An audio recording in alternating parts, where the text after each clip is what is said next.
child is slowly taken. She braided up her hair that morning.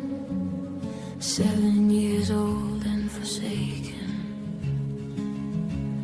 The missile found the classroom. Row 3 seconds from the door. Her mother cries into the evening, the same cry she heard before.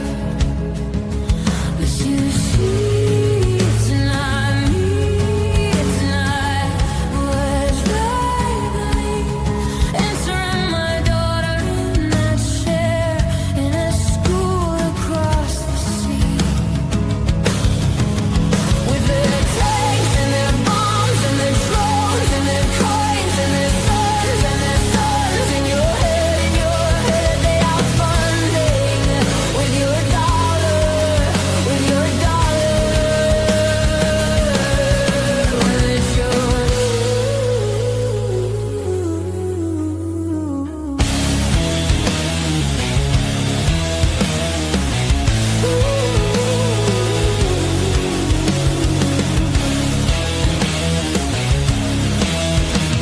The stock price hit a record. The sun sold 10,000 drones. The draft is on the table now, but the tall boy stays at home. 6'8", you go to war. 6'9", you're free. 1 inch between the body bag and the boy who holds the key. But you see, it's not me, it's not my family. His son is 1 inch from the draft and 1,000,000 miles from the infantry. With their tanks and their bombs and their groves and their coins and their sons in your head they are funding with your dollar, with your dollar, with your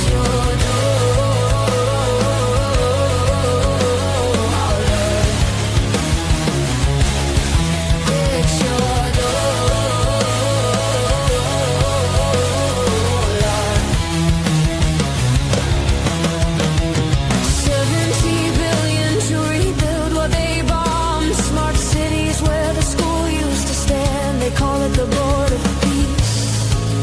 But peace does not have a chairman, and peace does not need your money to exist. So stop giving it to them.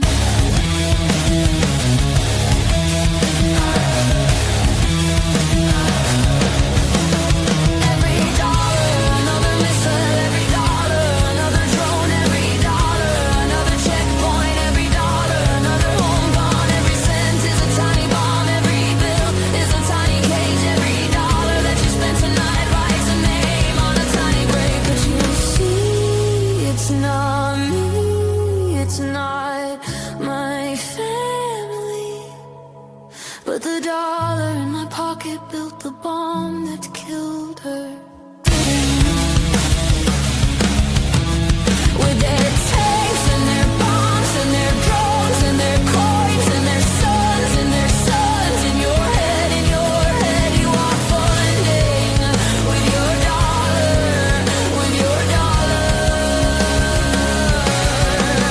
It's your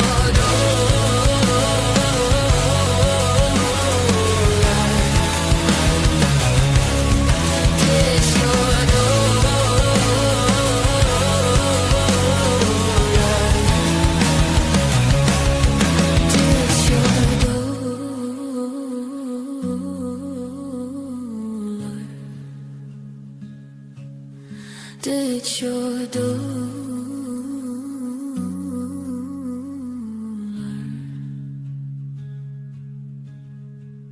Another head hangs slowly.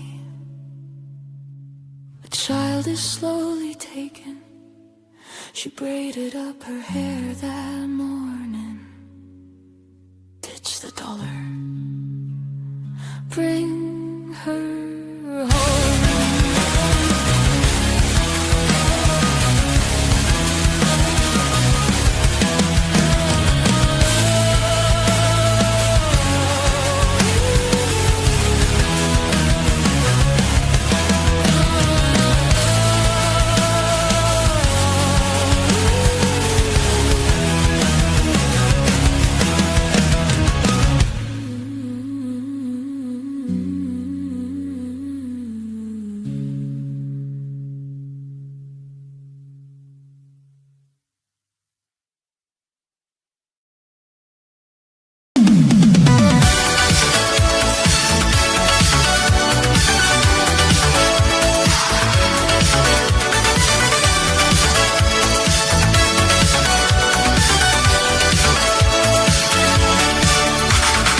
Looks like I kind of fucked up.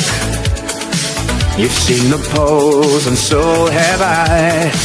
I got elected on no new wars, and now we'll be lucky if moonstones start to fly. I tried to cover up the Epstein files. Seems as though I'm a file. Always gonna keep you up, always gonna let you down, always gonna stab your back and betray you. Always gonna make you sigh, always gonna make you cry, always gonna tell you lies and betray you. I've been president for so long, then all this 6 years out, the swarm's still in training, and side with both know what's been going wrong. Israel's got ticks of me, diddling children, and if you wanted deportations, I've been less than Obama did. Always gonna keep you in, always gonna let you down, so can you turn around, I'll backstab you. Always gonna make you sigh, always gonna make you cry, always gonna tell you lies and betray you. Always gonna keep you up, always gonna let you down, so can you turn around, I'll backstab you. Always gonna make you sigh, always gonna make you cry, always gonna tell you lies and betray you.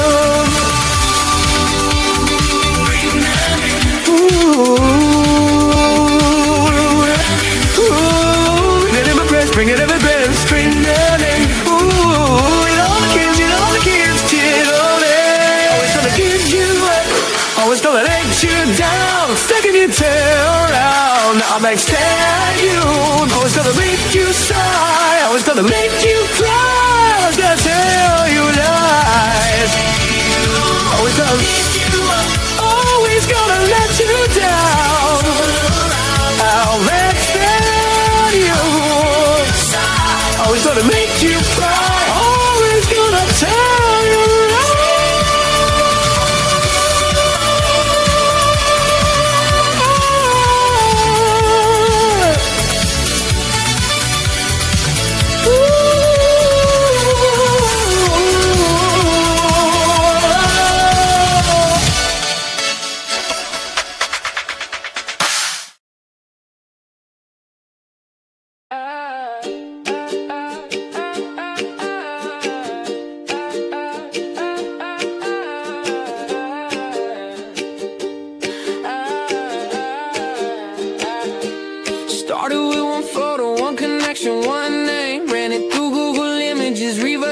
no shame. Found 3 more photos, found a flight log, found a date. Cross-reference with public records, now I'm up to 8.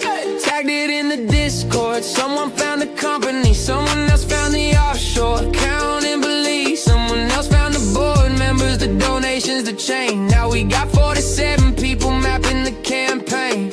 1 becomes 2 becomes 10 becomes more. Truth has a network effect we can't ignore.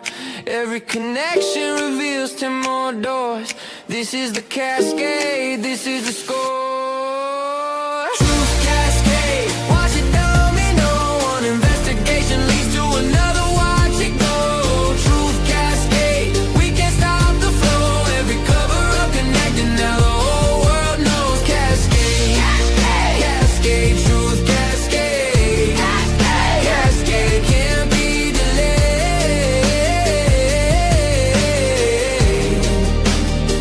Can't be delayed. Metadata embedded in the image, we extracted the GPS from the location, found the property records, found the LLC, found the shell company, found the parent corp, found the CEO. Cross-reference political donations, now we got the quid pro quo. Someone made a spreadsheet, someone made a map, someone made a timeline, someone made a slab, someone made a TikTok thread, 2 million views in a day. Someone made a GitHub repo, organized the array. 1 becomes 5 becomes 50 becomes spread.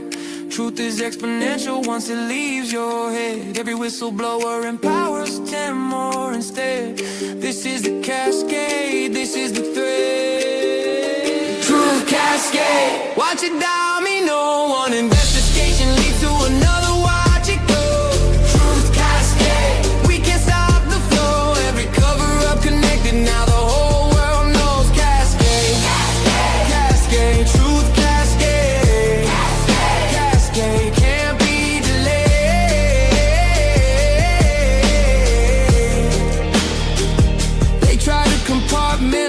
separate the scandals, keep the connections hidden, but we're digital vandals, taking down the walls between the separate lives, watching the cascade reveal the enterprise.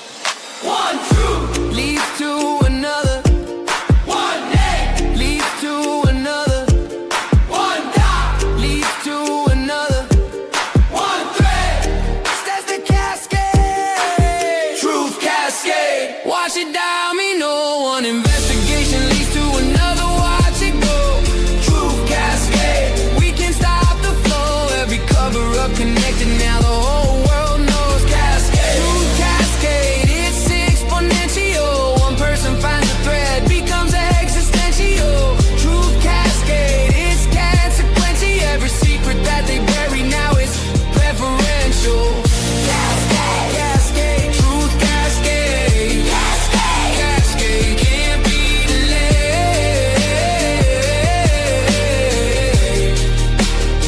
can't be delayed, cascade, cascade, truth cascade, started with one photo, ended with 500 connections, that's the cascade, that's the power.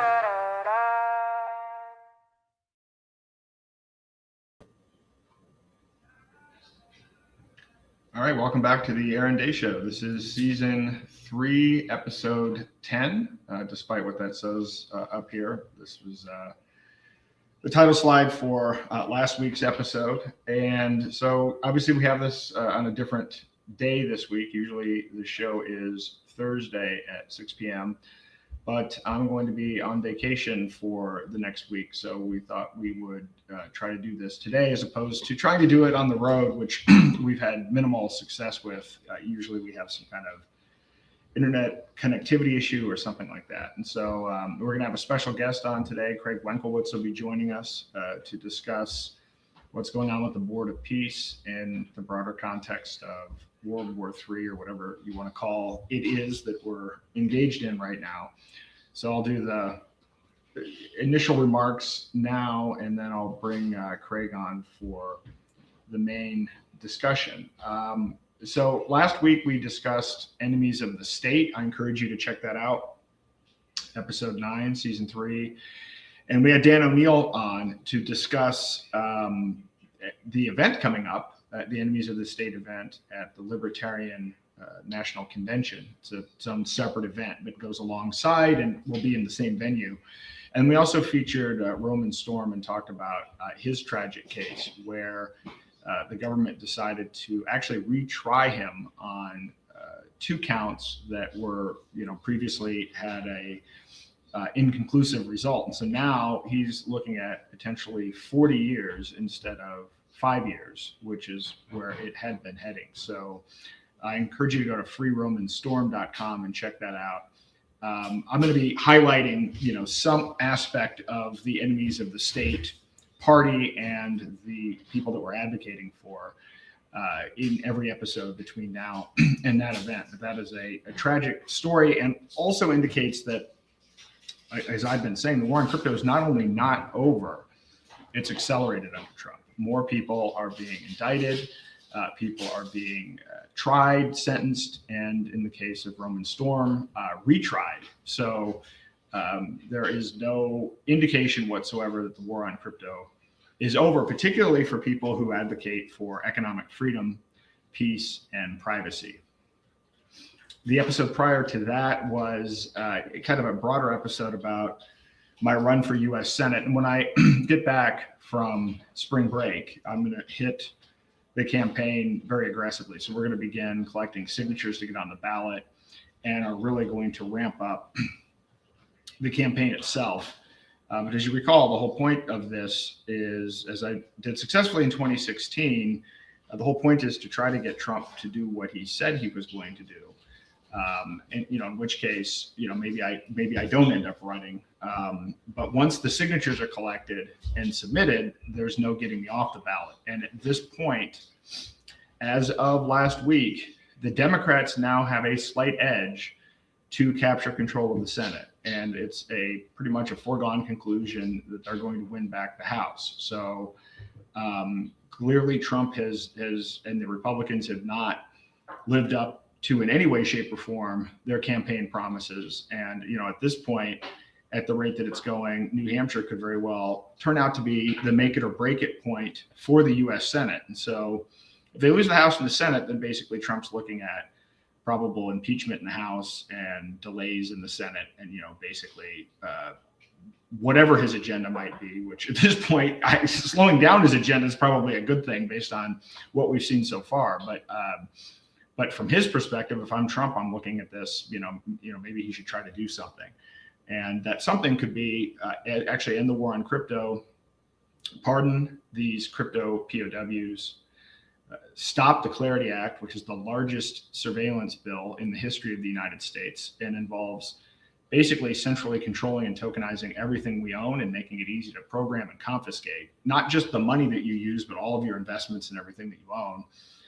Firing Howard Lutnick, which we've talked about on several episodes long before everyone else started to realize who Howard Lutnick was. And then the last thing I'm adding, kind of a fourth component to it, is he needs to absolutely take off the table the draft, which is outrageous. He ran on no wars in the Middle East, and now they're talking about the draft. So I'll be putting something out more formally maybe this week about what's going on with respect to that. But if those things don't happen, then I'm on the ballot, and the Republican is sure to lose, and my campaign will be all about teaching people how to exit the system. I'm not running on the idea that I can go and fix Washington, D.C. I'm running on the idea that Washington, D.C. can't be fixed, but we never should have given our rights to our rights do not come from Washington, D.C. We need to remember that, and we need to start taking direct control of our own lives, our own money, our own healthcare. And the best way to do that is to just exit the system, which is what the campaign will be about. The podcast before that was with Ray Youssef, another crypto POW, similar charges as Ian Freeman, and we will certainly be talking about him, or hopefully maybe he can even attend the enemies, the state conference. And just if you're looking, the dates for the Libertarian Convention are May the 21st through the 25th in Grand Rapids, Michigan. So I'm going to be there for the whole conference, but not participating in the actual conference itself. There's a crypto corner, so I'm going to be there talking to people about how they can exit the system and use privacy coins and use the daylight freedom solutions that we've launched. And then we'll be participating in the enemies of the state parties. The enemies of the state party is going to be great. I mean, I don't even know now how many, we're probably going to have a dozen people that we're advocating for. It's going to be a great venue. The same people that did the event in 2024, right? The night before Trump came out and announced that he was going to commute Ross Ulbricht's sentence, same team, and just phenomenal, vibe for the event. So I encourage you to check that out. So I'm going to bring on Craig and walk through this tonight. Just as an intro to this, as everybody knows who's been watching the show, I've been focused on warning people first about CBDCs and then about technocracy. And the funny thing is, if you don't understand what's going on in the world with the conflict in the Middle East, it turns out you're going to run across technocracy again. And so, if you've been following the story, when was the last time you felt like the news was telling you the truth? Kind of semblance of an answer on both sides. But if you listen to both sides, Israel's been obliterated and Iran has been obliterated. And so that's not the case. So the videos are anyway. But what we're going to go through tonight is I want to kind of show you a pattern that started in 1861 with J.P. Morgan selling defective rifles to the Union that blew off soldiers' thumbs, and ends in 2026 today with the president's sons investing in drone companies 1 week after their father started buying. And 250 years of the exact same playbook, the same war profiteering construct, but it's a little bit different, which is for the first time in 250 years, they're not even hiding it this time. talk about with the Board of Peace. The charter says chairman for life. The stock ticker symbol is PUSA. The Sun's announced drone deals on social media. Jared Kushner, Trump's son-in-law, presents a $30 billion Gaza real estate plan at Davos. He's pitching a condo development. Literally to be built on. I'm going to walk through all the names. Craig and I are going to walk through a variety of different facets of what's going on with this, but it's mind-blowing when you consider that actually some even people today are like, we defeated the globalists, and people are talking about, well, the UN is going away. Well, the UN may or may not be going away, but when you look at the Board of Peace, it's hard to find any actual difference between the Board of Peace and what it is people claim they didn't like about the UN. In fact, it even has some of the same overlapping characters. And so, with that, I'll kind of jump into this. We'll start with kind of the pattern here, as I said, which is, war profiteering, but then I would say taken to the next level, which is, this goes beyond war profiteering. It's war profiteering, but then also for the express purpose of expansion and expanding a technocracy. And none of it has anything to do with America. America's interests are not being protected here. These expansions into areas like Gaza and so forth don't benefit the American people. They actually benefit specific investors, specific entities. These are the people profiting from it. There's no America first or even America involvement in this, other than providing the money and the troops to benefit these people. Oh, I see we have Patrick Woods here. Oh, that's a surprise. All right. Well, there we go. Hey, Patrick, how are you? Hello? Patrick, are you there? Hi, guys. Hi, how are you? Patrick. I'm pretty good, thank you. You were just breaking up a little bit, Aaron. Oh, I was? Before I heard it, Courtney heard it as well. Hey. Yeah, I can hear it a little bit too. How's my sound? Okay. All right. Is this any better? Can you hear me okay now? Sounds good. Okay. Good. All right. Well, welcome on. We're talking about the Board of Peace here today and related ideas. So glad to have you on, Patrick. I know you've written and covered this area a lot as well. You bet. It's this. You're hitting a major nerve at this point. This needs to be uncovered, unpacked, spread around all over the universe. This is the most egregious thing I've seen in my life, vis-a-vis technocracy taking over everything in sight. Incredible. Yeah, it is. It is a bit, and actually, it wasn't on my radar either. I mean, I actually, when it was announced and everything, and then I saw that silly press conference they had where everybody was standing around celebrating under the Board of Peace sign, but it really took digging into it to figure out what's going on here. And yeah, it's outrageous, and no one's talking about it. You actually don't see it covered, obviously in mainstream news, but I'm not even seeing this talked about on alternative channels. And so I think you're right. This is a topic that needs to blow up. People need to understand exactly what's going on here. And actually, from my perspective, having learned about it, it makes everything make sense. I mean, you may wonder why, well, what's going on in Venezuela, what's going on in Ecuador, why are all of these things happening? And it seems like it doesn't make any sense until you understand what's going on with the Board of Peace. Exactly. Yeah, incredible.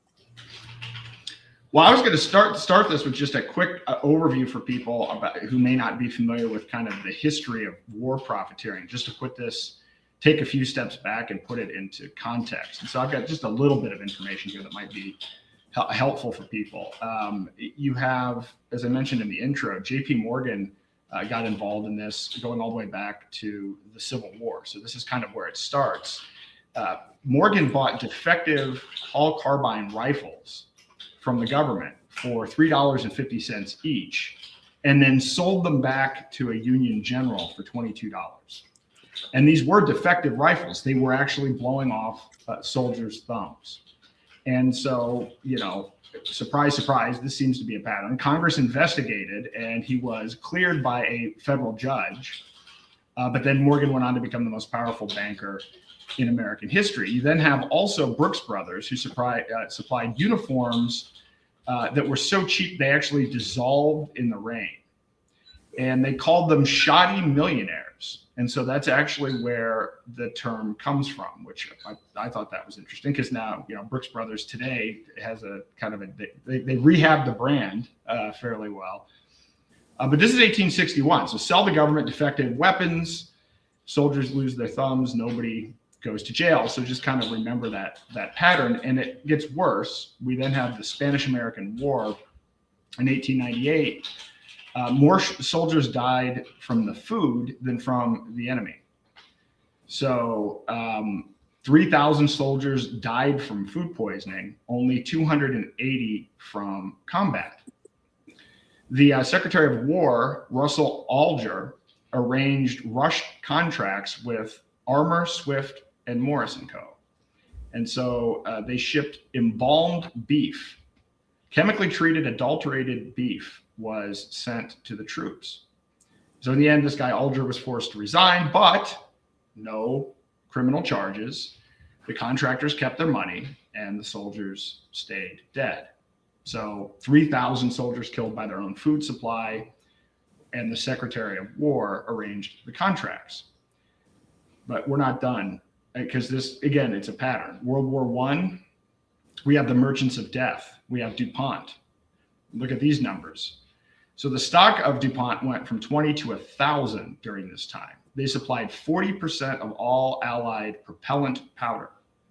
So their annual profits went from 5 million to 82 million, which was a 16x increase. There was something called the Nye Committee that investigated whether the bankers pushed America into World War I for profit. And they investigated. Of course, they didn't come back and with any accurate results. But the Congress then passed the first excess profits tax in American history. But the bankers kept their money anyway. So they initially investigated whether Wall Street actually started a war for profit. The answer was probably yes, but then the punishment was a tax that they ended up finding a way around. So then in World War II, we have Henry, at the time, Senator Harry Truman was one man from Missouri who created a committee with a $15,000 budget. He actually exposed $10 to $15 billion in waste, which is the equivalent of $200 to $300 billion in today's terms. They found that Curtiss Wright sold defective airplane engines to the military, forged the inspection reports. So Truman caught them. So this is the only time in 250 years that war profiteering was actually confronted in real time. There were 400 hearings, subpoena power, public shaming. So one senator with $15,000 exposed $15 billion. And so, remember that for the end. So it is possible. But after Truman, they made sure it wouldn't happen again. So we have a couple more examples. We have Vietnam, Lyndon Johnson in Vietnam. This is a direct precedent of what's happening now. So you had Brown and Root, who bankrolled LBJ's entire political career, from Texas congressman to president. They funded every campaign. And there was a $380 million contract. So once LBJ escalated Vietnam, Brown and Root won the contract, and the GAO found massive accounting lapses and widespread theft. The company that made him president literally got paid by his war. So you can replace the names: LBJ, Brown and Root, Trump, Kushner, Rowan, who we'll talk about tonight. Same basic concept: sponsor the politician, start the war, win the contracts. So the company that funded his career got the war contracts from his war. And we're seeing that happen again and again. I could go into detail on all of these things at great length. But then you have Iraq, you have Dick Cheney and Halliburton. And this is one that most people are familiar with, maybe not some of the younger people, but the numbers are even worse. than you may remember, or were told at the time. Cheney received a $36 million severance package from Halliburton. So he was the CEO from 1995 to 2000. He left with $36 million, and then still received $1 million a year in deferred compensation as vice president. Right. So this is a new realm of, usually you're paying off somebody else, or maybe there's some kind of delay. This is like going on while he's actually actively in power. There was a $7 billion no bid contract. KBR, Halliburton subsidiary, got a $7 billion no bid contract. And there was a whistleblower named Bunnentine Greenhouse, the Army's top contracting official, who was demoted. So the total Halliburton Iraq contracts totaled $39.5 billion over the decade.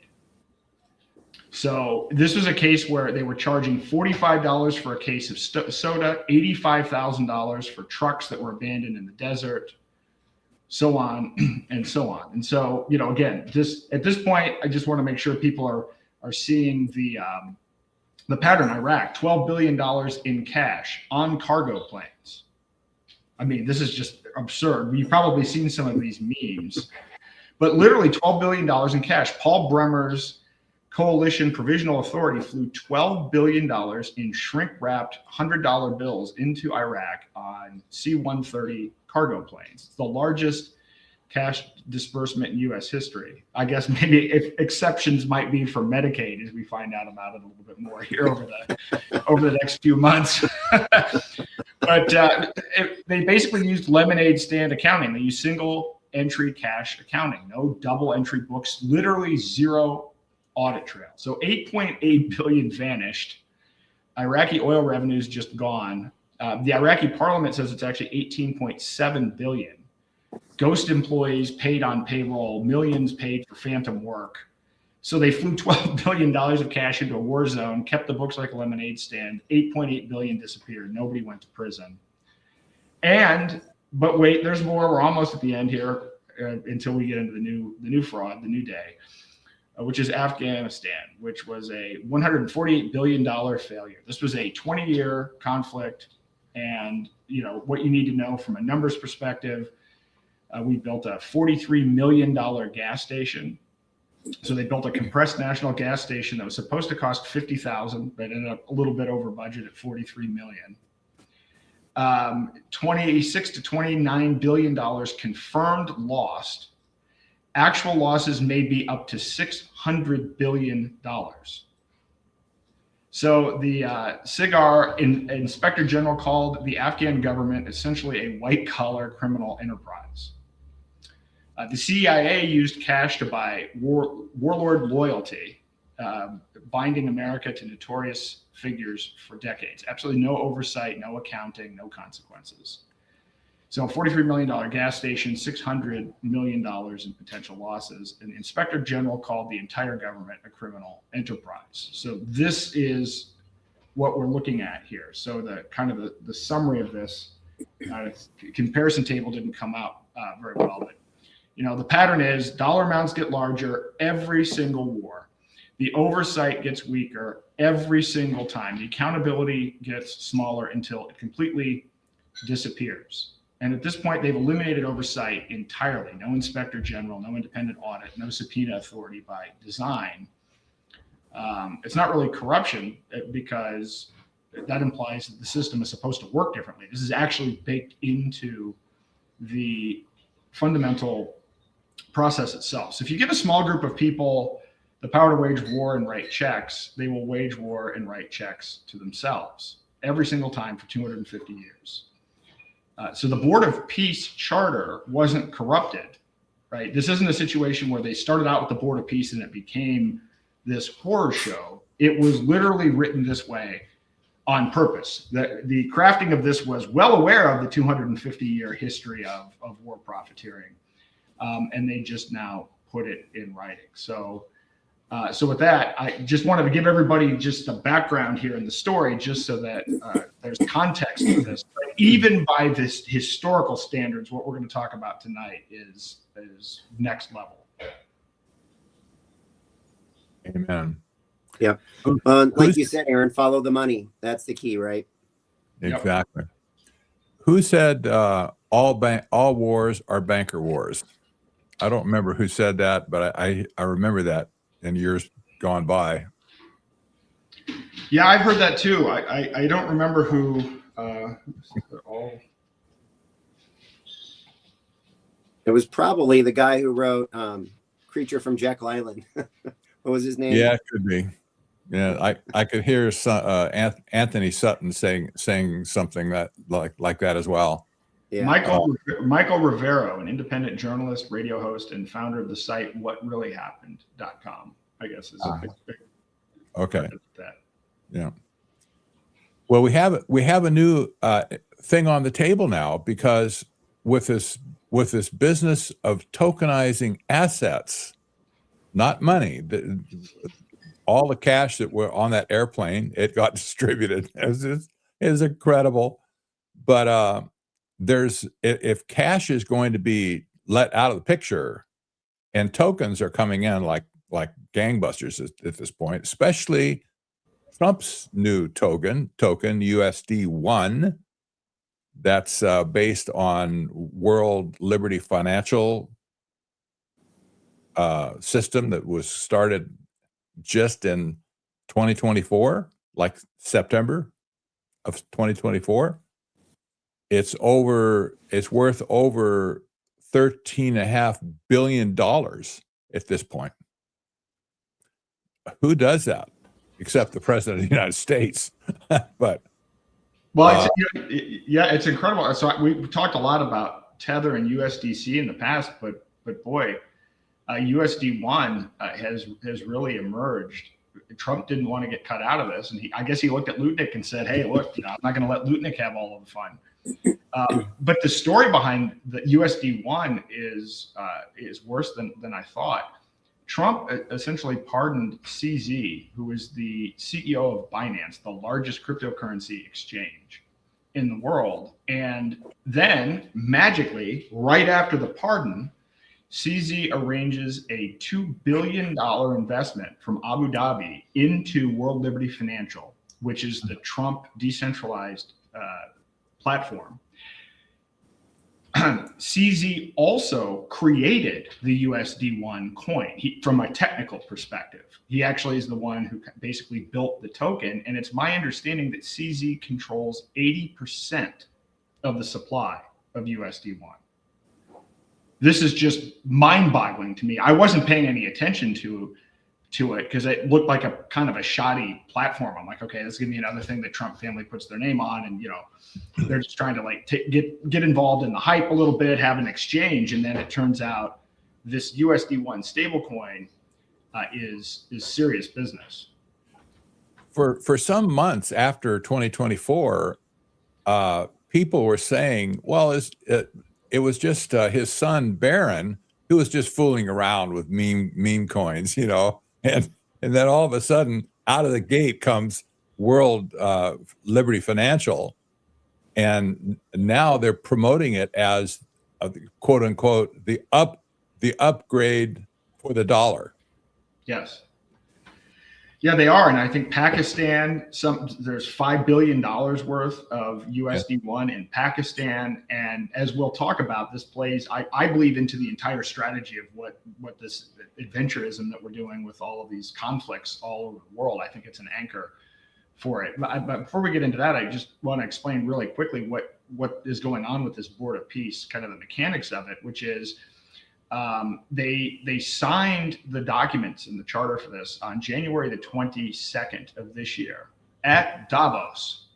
So again, I want to, because there are a lot of people out there that this has been one of the most difficult things I think we've had to confront, which is Trump won, and therefore they think that the globalists lost and the UN lost and the WEF is over. And somehow, it was great branding because somehow people thought America first and our sovereignty was going to be protected and so on and so forth. And we're going to get ourselves out of these organizations, only to find that this new Board of Peace was signed and announced at Davos like it was a product launch for a tech company. It's kind of an interesting way they went about it. So they signed the most brazen war profiteering charter in American history at the World Economic Forum in front of press. And it literally was a photo op. And so here's the structure of this thing. So the CEO serves for life, and the chairman, I guess, serves for life. And the chairman is Donald Trump. So this isn't confined to his presidency. He literally has this position for life. He can veto any decision, and he can dissolve the whole thing whenever he wants. So just so we're framing this correctly.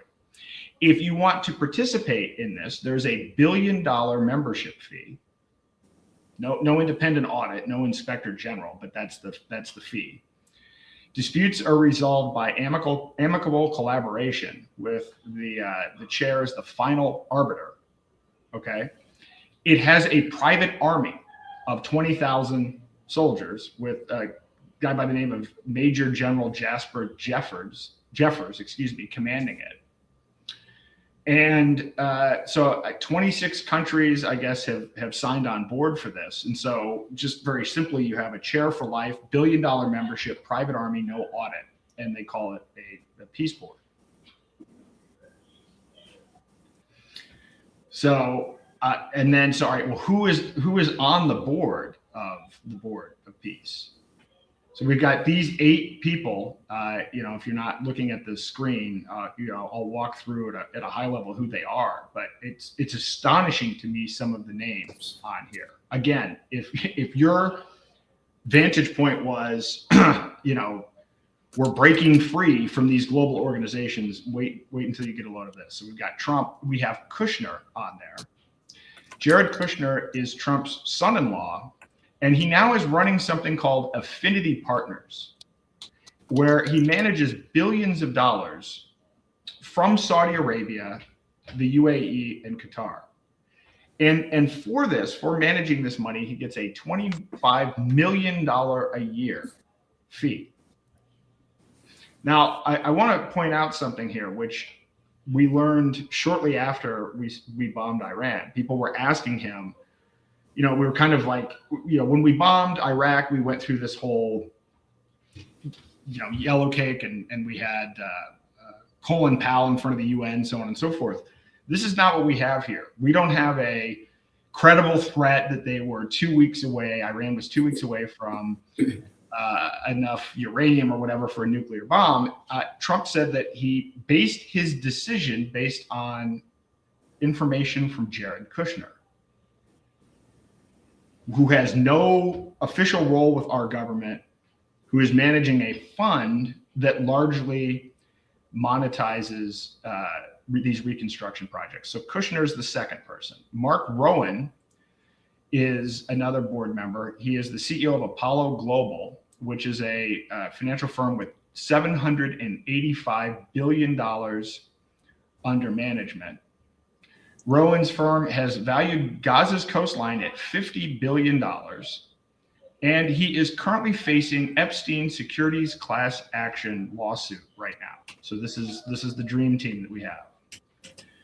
We have Witkoff, who is Trump's real estate partner, who's turned Middle East envoy, and his son took over the company, but kept dealing with the same Gulf investors that dad invested with. And so the UAE bought $500 million of World Liberty Financial 4 days before the inauguration. So Witkoff, if CZ is the guy technically behind the token USD1, Witkoff is actually the guy, who's kind of the CEO of running that project while being the US's Mideast envoy.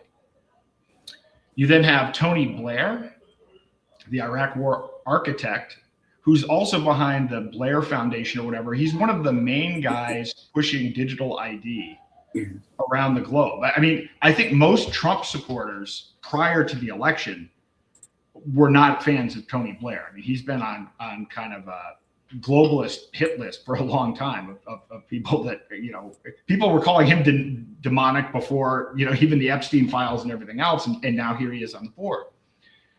We have Marco Rubio. We have Guy Gabriel. Robert Gabriel, who is deputy NSA director, and then we have Ajay Banga, who is the World Bank president. So this is the team that we have behind the Board of Peace, 26 member states. Only 4 of the 26 are actually rated free, according to the Freedom House Index. France, Germany, and the UK all said no. So they all said no, but these 8 people said yes. These 8 people on the screen right here are the main board members of your Board of Peace. So I don't know if you guys have anything you want to add about the structure of this team or any of these people.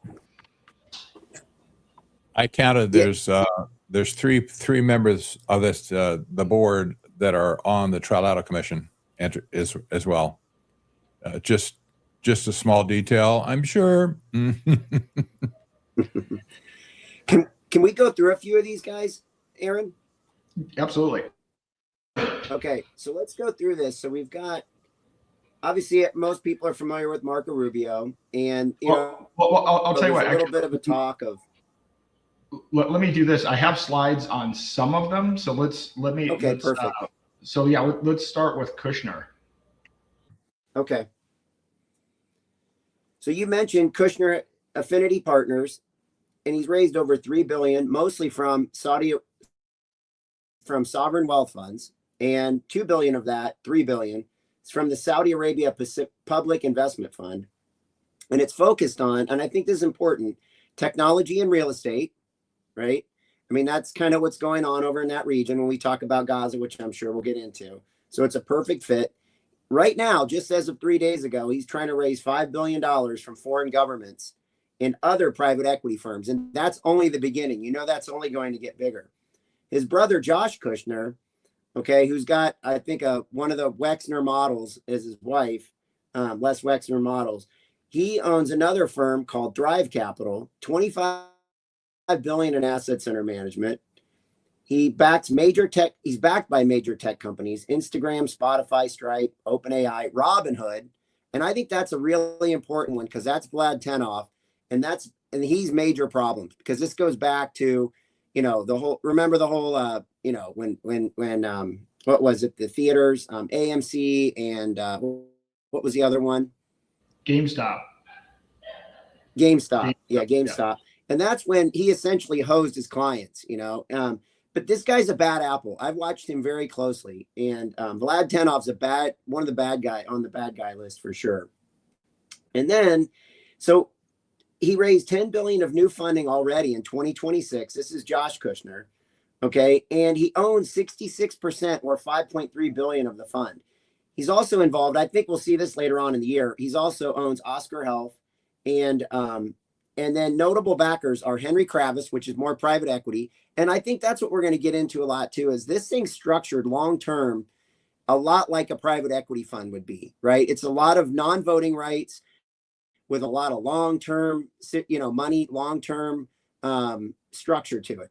And so I think that's good enough for now. Bob Iger backs him. And this Josh Kushner, I mean, you remember the Kushner dad, right? He got in trouble for some real estate dealings and so forth. And I think Trump pardoned him in Trump 1.0, if I'm not mistaken.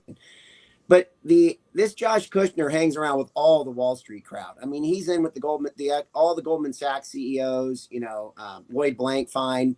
He hangs out with all of them down in the Caribbean. So just this whole Kushner thing is just, it's just bad on the surface, and it's bad the deeper you dig. Yeah, it is. Yeah. Yeah. How's it sound, Aaron? Is it okay? Sounds fine. Okay, good. Anything, Patrick? Well, yeah, it's a rat's nest. It really is. And we have to mention also Trump's other sons, Don Jr. and Eric as well. They're in the mix with the World Liberty Financial Organization. In fact, they're kind of running it at this point, I think. Yeah, we'll get to them because they're also involved with drone technology as well, which just again, it's it's just breathtaking what's going on here. But we have Mark Rowan. Do you want to say some? I think you probably know Rowan and Apollo much better than I do, Craig. Yeah. So he was just, how do I phrase this? Probably the best thing is when he formed Apollo Group, he formed it with a guy named Leon Black. Okay. And Leon Black, we just found through all the Epstein, we knew that Leon Black was a bad apple a long time ago. But we just found through the, all resurfaced with the release of some of the Epstein files and emails that Leon Black was probably one of the worst sex offenders that were in the group. Just terrible stuff. I mean, when you read it, it's just, it makes you sick. I mean, beyond sick. So Mark Rowan, his partner in this, well, let me just finish with Leon Black. Leon Black, his son, Ben Black, is in the administration as well, in the Trump administration, and he's handling the Chinese negotiations. So Trump's planning to go to China the end of the month, but that looks like today it was in the headlines that it might get delayed for a month. But Ben Black's handling a lot of the Chinese negotiations. Not only that, Ben Black has been put in charge of the insurance company that was put together to insure freight going through the Strait of Hormuz. So Leon Black, this bad actor, okay, and his son Ben Black is now in the administration. All right. So again, we have a lot of father-son relationships going on here. It's definitely a theme. And then when we go to Mark Rowan, he denies any involvement with Epstein, but we've seen in the emails from 2013 to 2016 that he definitely had interaction with Epstein. And not only that, he has a background at University of Pennsylvania. He's been called a crusader against, anti-Semitism. So essentially what he's doing is he's trying to, this is a propaganda thing, right? He goes in, comes in, says, University of Penn, is a crusader, they're, anti-Semitism. And then what do they get? They get a free pass, right? They can pretty much do whatever they want. And so with that kind of a mindset, he's probably not one of the best guys to have on the board when you're really trying to look out for the Palestinians. It just doesn't fit real well, right? If you're trying to find a solution to Gaza and the Palestinians, it probably isn't your guy, right? So that's pretty much it on Mark Rowan for me. Oh, the one other thing, let me add one other thing to Mark Rowan. He was also in the Trump administration this time around. He was on the short list for Secretary of Treasury. So Scott Bessent is our Secretary of Treasury. Mark Rowan was also on that short list for Secretary of Treasury. Yep. And he's facing, again, this Black paid Epstein $158 million. So yeah, so I guess Apollo shares have dropped 15%, if not more. I haven't actually checked the update on this lately, but yeah, this is amazingly corrupt that this is going on, that you have people under investigation as a result of the Epstein files that are on the Board of Peace. All, kind of unrelated, but I saw today that Bank of America just settled a lawsuit related to their involvement with Epstein. So another civil penalty or whatever. No one went to jail. They just wrote a check and made it all go away, which is just amazing. There's no acknowledgement at all from the Trump administration or anyone in it that there was any wrongdoing whatsoever. And there's zero shame whatsoever for being associated with it directly or working with people who are directly associated with it, even if these people are actively being sued, which is just mind-boggling to me. Usually you try to throw somebody under the bus. They're not even throwing anybody under the bus. They're not even trying to find a scapegoat. They're just like, this doesn't even exist. We're going to ignore this Epstein thing altogether. I'm blown away by this Apollo Group thing, because I think this is one of the bad actors in the private equity space. I can guarantee these guys have done some very bad deals through the years, but the biggest thing is, the fact that this administration could care less that Ben Black is, one of the key negotiators in the, on behalf of China, which is, again, second largest, economy in the world, our, major trading partner. And, that he's insuring the ships. He's in charge of the entity that they put together to insure the ships that are actually going through the Strait of Hormuz. I mean, you can't make this stuff up, and the fact that nobody covers this. I mean, I watch the financial news and I'm like, is this the same Ben Black, Leon Black? And you really can't believe in a country of 350 million people that this is who we end up with, is Ben Black, Leon Black's son, and Mark Rowan. It really is just crazy. It's just crazy. Yeah, Patrick, I don't know if you have anything on anything you want to add on Rowan. We'll go to Witkoff's next, unless you have anything you want to add on. No, Witkoff is he needs to be covered for sure. All right, do you want to talk about Witkoff? No, if you got some good information, go for it. All right. Well, I would just say that, the hook here is that, you have the Witkoff family. The father negotiates the peace, quote, and then the son signs the deal is kind of the model with this. So as I said in the intro, Steve Witkoff is Trump's former real estate business partner turned head of, USD1 as part of World Liberty Financial, and then now Middle East envoy.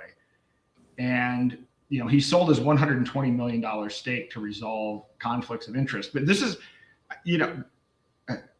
people need to understand that it's the same with Lutnick. Lutnick claims that, he's no longer the CEO of Cantor Fitzgerald, and therefore he has no involvement and there's no conflict of interest, yet his sons run Cantor Fitzgerald and directly benefit. This is a complete and total cop-out. Of course he's benefiting from it. And of course his family is benefiting from it. And you have the same situation here as well. So Steve is saying, well, hey, I'm absolved of this. I've sold my $120 million stake. Now you can go and work with my son, Alex, who is the new CEO, and we'll just hand over all of the investors to him. But hey, there's no conflict here, right? I don't even know how you begin to deal with that, but it's so blatant on the surface. But then they can say, well, yeah, no, I filled out the forms. I'm not personally benefiting from it. This is one of the things that a lot of people aren't aware of. A lot of people aren't aware of how, finance works at all, how corporations work, how offshore stuff works. But this is the way that these people get to control all of this stuff while still being technically above board. It's blatantly kind of corrupt underneath. And so World Liberty Financial is run by his son, Zach, who runs it with Trump's sons. The UAE bought a $500 million stake just 4 days before the inauguration. Now, do you remember, there are a lot of people that were saying, well, after Trump's first term, he's really gearing up, and what is it, Project 2025, and they're doing all this stuff, and they're being all silent behind the scenes, but they're going to come back and they're going to arrest all the bad guys, and there's going to be all this justice. It turns out they were planning. But what they were planning was nothing like what they said they were planning to do, which was, throw all the bad guys in jail and drain the swamp and make America first. None of that, I don't think any of that planning was going on at all. But you have this $500 million investment 4 days before the inauguration. You had the two meme coins, Trump and Melania, the night before the inauguration.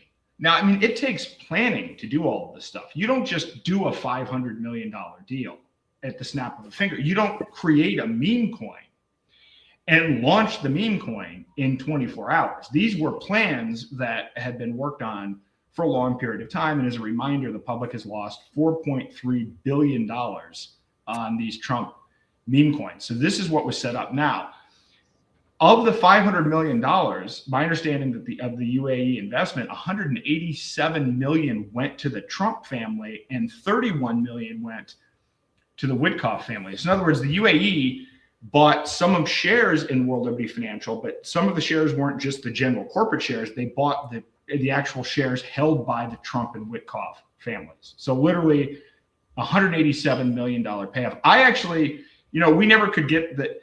There was all that back and forth. Is Trump even a billionaire? And people were trying to fight over his tax returns. I am of the opinion that Trump has made more money in his second term than he had net worth going into it. That's how big I think this actually is. So that's what you have. So dad sells his stake to look clean. Son takes over, keeps the same deals going. Conflict of interest didn't disappear. They just changed the first name. And so that's essentially what I have on the Witkoff. I'm sure there's a lot more, but that's on the surface, at least, what I know about it. Yeah. Just one quick thing. Go ahead, Patrick. This family has been friendly with the Trump organization for years and years. They're like, I wouldn't say blood brothers, but they're very, very close. And they've participated in many deals over the years. The fact that Witkoff is even in the scene tells you how close he was. And that's almost, you could almost add him into like the nepotism charge at this point. So, and with his sons as well. So this is a very tight-knit group of people running this company, World Liberty Financial. Yeah. Well, and we can't forget that Witkoff and Kushner are negotiating both the Gaza deal and the Ukraine-Russian war. And I don't think those things are disconnected. And when we look at the Ukraine-Russian war, there was a recording that was leaked of Witkoff sort of backdooring a deal where, he was telling Russia how to negotiate a deal with the U.S.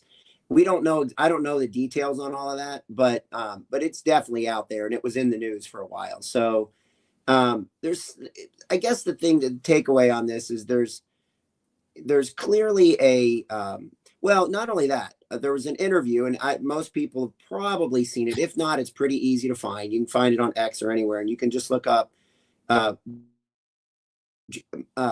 Steve Witkoff and Jared Kushner.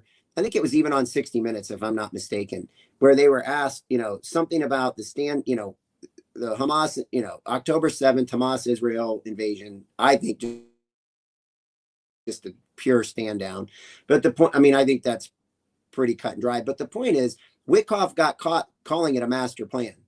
And Jared Kushner was very uneasy when Witkoff said that. So the point is that they said it was 2 years that they've had this master plan in place, right? So these are Witkoff's own words. There's a master plan here. It went on, it was well known before October 7th, right? The Israel-Hamas situation. And he said it, and Jared Kushner was very uneasy. Like, those were the quiet words, pal. You don't say those things out loud. And it didn't really matter because there's no punishment, there's no penalty, there's no retribution, there's no nothing. Yeah, exactly. And when we get into this on the Gaza situation, so the Gaza executive board has 11 members. 4 of them are board members from the Board of Peace. So Kushner, Rowan, Witkoff, and Blair all sit on the main executive board and on the Gaza executive board. So they control the governance layer and the operational layer.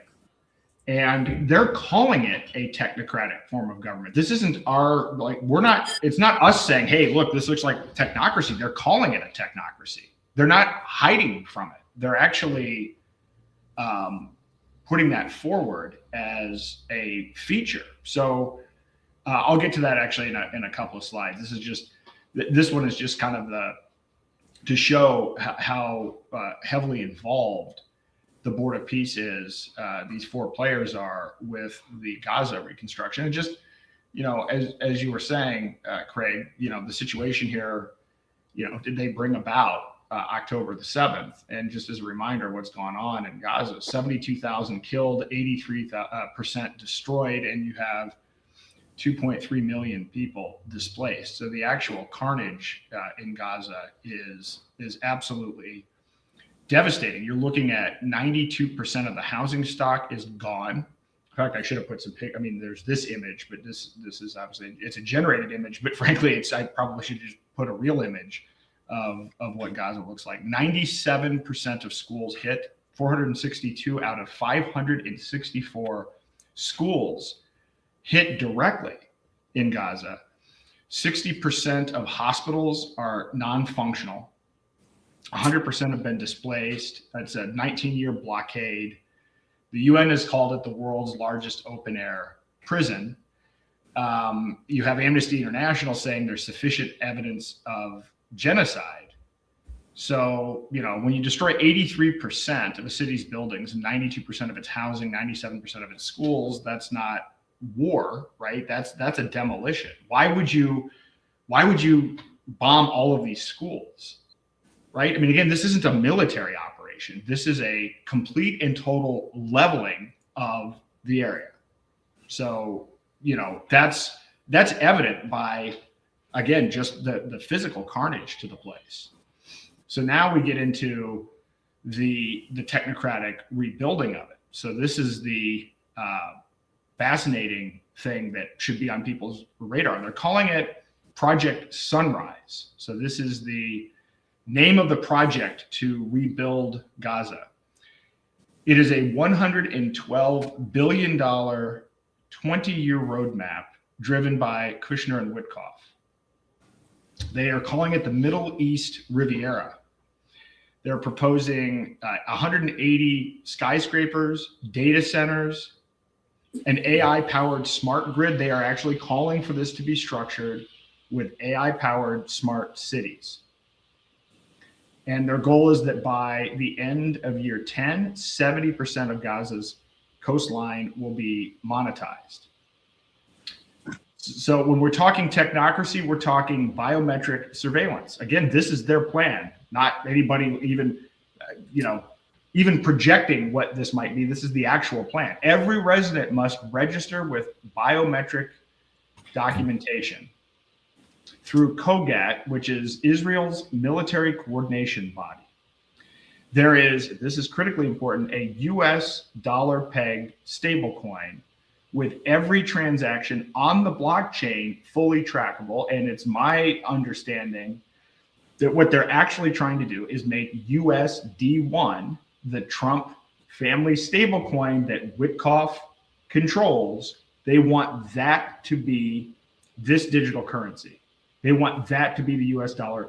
But understand, they're describing it that the money should be trackable. If you wanted any evidence as to whether the Genius Act or these government regulated stablecoins are backdoor CBDCs, this is it. This application of it shows you exactly how it's going to work. This dollar-backed stablecoin that can be tracked, tied into biometric surveillance that is tied into Israel's military coordination body, all tied into smart cities and an AI surveillance grid. This is it. Like, this is the model reconstruction project for technocracy. So I'll say a few more things about this. If you owned property, you get a digital token. That token is exchangeable for redevelopment rights, relocation abroad, and a future apartment. So you can swap your ancestral home for a digital coupon or leave the country. They're trying to present this as a voluntary relocation of 2.3 million people, as opposed to a, whatever's left from the genocide turned into, forced people kicked out of their area. You have Palantir and Oracle in the equation here. So Elite Draft shows a single operational spine for digital governance and defense, a unified civil registry, digital ID platform, and centralized border management. Euromed Monitor called it an emerging instrument of silent genocide. So that project in Saudi Arabia, NEOM, cost $2 trillion, and Saudi Arabia can't find enough workers. Gaza costs $112 billion, and the demolition is already done. So this is how you apply a technocratic blueprint to a captive population. And if it works here, if they can make that work, then they can make it work anywhere, which is what I think is going on with some of the other places that we're targeting all around the world. So I don't know if you guys have anything else that you want to add to this Project Sunrise, but man, I'll tell you, that to me, this is everything that we've been talking about. If you can show some of the slides, possibly on Project Sunrise, there was like a slide deck. Yeah, let me see if I can find it. Okay.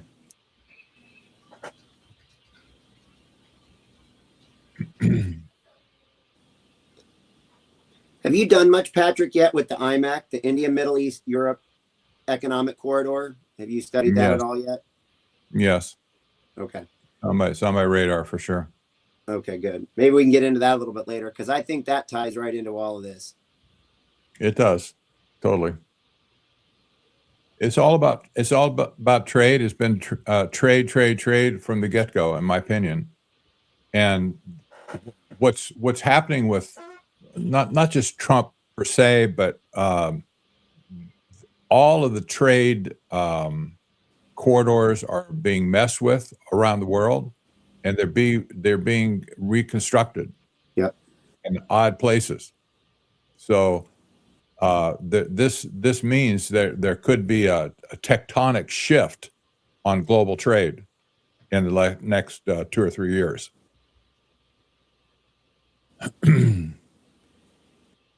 And do you think, Patrick, that this ties in at all with Trilateral Commission, the structure of that? You've kind of got East, West, and then you've got this as another leg of that. Well, Do you think this has been in the works for a while as part of the Trilateral? well, absolutely. You know, the Trilateral Commission, they have members seated on the board of peace as well as in the Gaza board. So they're all over the place. They're in world politics. We see Larry Fink is a member, for instance, of the Trilateral Commission. Eric Schmidt in Washington, D.C. now, the former head of Google. We have lots of people sitting in powerful positions that are members of the Trilateral Commission. This was the game plan from the get-go was to create a new international economic order. Well, this is the new economic order. It's forming right before our eyes, in my opinion. And the business, there's no other country in the world that they could create, that they could try to create a technocracy, a technate from scratch. That's called a greenfield approach, where there's nothing growing but just grass, literally, I guess. This is the only place they could do it, in Gaza. And whether Trump was just an opportunist, he saw it coming, he jumped on it. Maybe that's it. Who knows? But this business of World Liberty Financial, that was not in his radar at all in like summer 2024. This has been new since then, I think. And one of the things that drove that, by the way, I think, was when Trump got his organizations got debanked. And you might remember that they really, the headlines went out, Trump's debanked and he's gonna be out of business, can't make payroll, that sort of stuff. They said the family probably had a meeting. I'm speculating here, but I think they had a meeting where they said, we can't let that ever happen again to us, because we're worldwide developers that all properties around, like all around the world, actually. And they can't be held hostage to bankers, like who, you know, because everything they do is based on borrowed money. Now they're looking at creating an asset-based system that won't depend on borrowed money at all. What does this mean for the banking system? Well, the banking system is going to have to make some big adjustments, because all money is created right now by the issuance of debt. If that dries up and they go to asset-based financing with tokenization, well, that changes the nature of the game, the economic game, for sure. So at this point, the plan in Gaza is controlled exclusively by this group of people, starting with Donald Trump, with his sons, with his financial company, with the governance board, and the architecture, like Project Sunrise, to architecture that's controlled by Jared, and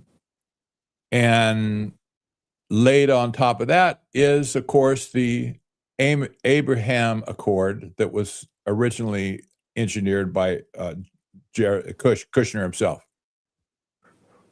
So this is beyond nepotism at that point. This is a cartel. They're appearing as a cartel to get every single aspect of life and whatever's going to happen economically under their thumb in Gaza. And at this point, it looks like they're going to be able to do it if it proceeds the way it is now. We know that Trump he didn't form the Board of Peace as the president of the United States. This has nothing to do with him as a president. This has never happened in the history of the world, by the way, in our country, where a president did this. A lot of people are saying he can't do that. It's absolutely illegal, but he's done it. And he say, well, I'm King Trump. I'll do whatever I want to do. Well, he didn't do it as president, so he has another entity, another column of influence in the world that has nothing to do with the United States. If anybody barks now, well, that's not making America great. Well, it has nothing to do with America. He's not doing it as an American. He's doing it as Donald Trump with all his boys and his friends, exercising whatever they want to do on this population. And they're creating a technate. Do the rulers, do the arch technocrats in Washington, D.C. go along with that? Do you think?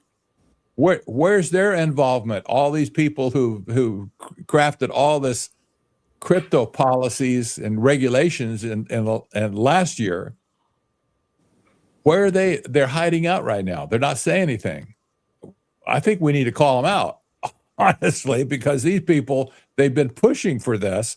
They've never had a country where they could just say, we're going to create a technate, like Elon Musk wanted to do on Mars, by the way, when he said, I'm going to colonize Mars and I'm going to make it a technocracy. Flat out, he said that. So this is like Mars. It's like a subset of Mars right now in Gaza. It's an opportune time for them to move to create this large experiment on a population that needs services, obviously, but they're not going to get them the way that they think. So here we are with this. It's a tangled web at this point, for sure. But we've been talking about technocracy all along, and technocracy is this is exactly where it's at. The formation of a new economic system in the world will be based on asset tokenization, not on the issuance of debt. What does this mean for the rest of the world and for us? Well, it's not good. This is basically what Klaus Schwab said just a few years ago. You'll own nothing by 2030. What does that mean? Well, tokenization has the ability now to make sure you'll never own anything, because you'll never get the tokens together to say, that's my property or whatever. And the title will not be held by you. Maybe you rent the property, but you're not going to own it. So this has far-reaching consequences, in my opinion. I wasn't able to find the presentation. Is the presentation actually available? The full? It is, and let me look here on Technocracy News. I put one slide up on Technocracy News. Let's see if I can find. Oh yeah, look on Technocracy News for the article called the Gaza Gambit. And I don't know if you have I think I gave you a login for the website. No, I'm a member. I've got a. Yeah. Okay. So you find the article there, and the lead picture is like the first picture in the slide deck. All right. Let me see. It's called the Gaza Gambit. Can you see that article? I do. Let me. Yeah. Well, let me add one thing to that real quickly. So, I think we would all like to hope that this was a result of, being debanked. And you say, okay, well, what are we going to do to counter that? But the problem with that is this, that, we obviously have Witkoff saying it was a master plan going back into October 7th, right? Then we have Netanyahu within 90 days of the invasion, the whole Hamas, Israel deal. He announces this thing called IMEC, right? That's that India, Middle East, Europe corridor. And remember, by 2027, I think India just passed China as the most populous country. By 2027, it's going to be it's going to be second, probably third, but moving towards second largest economic powerhouse.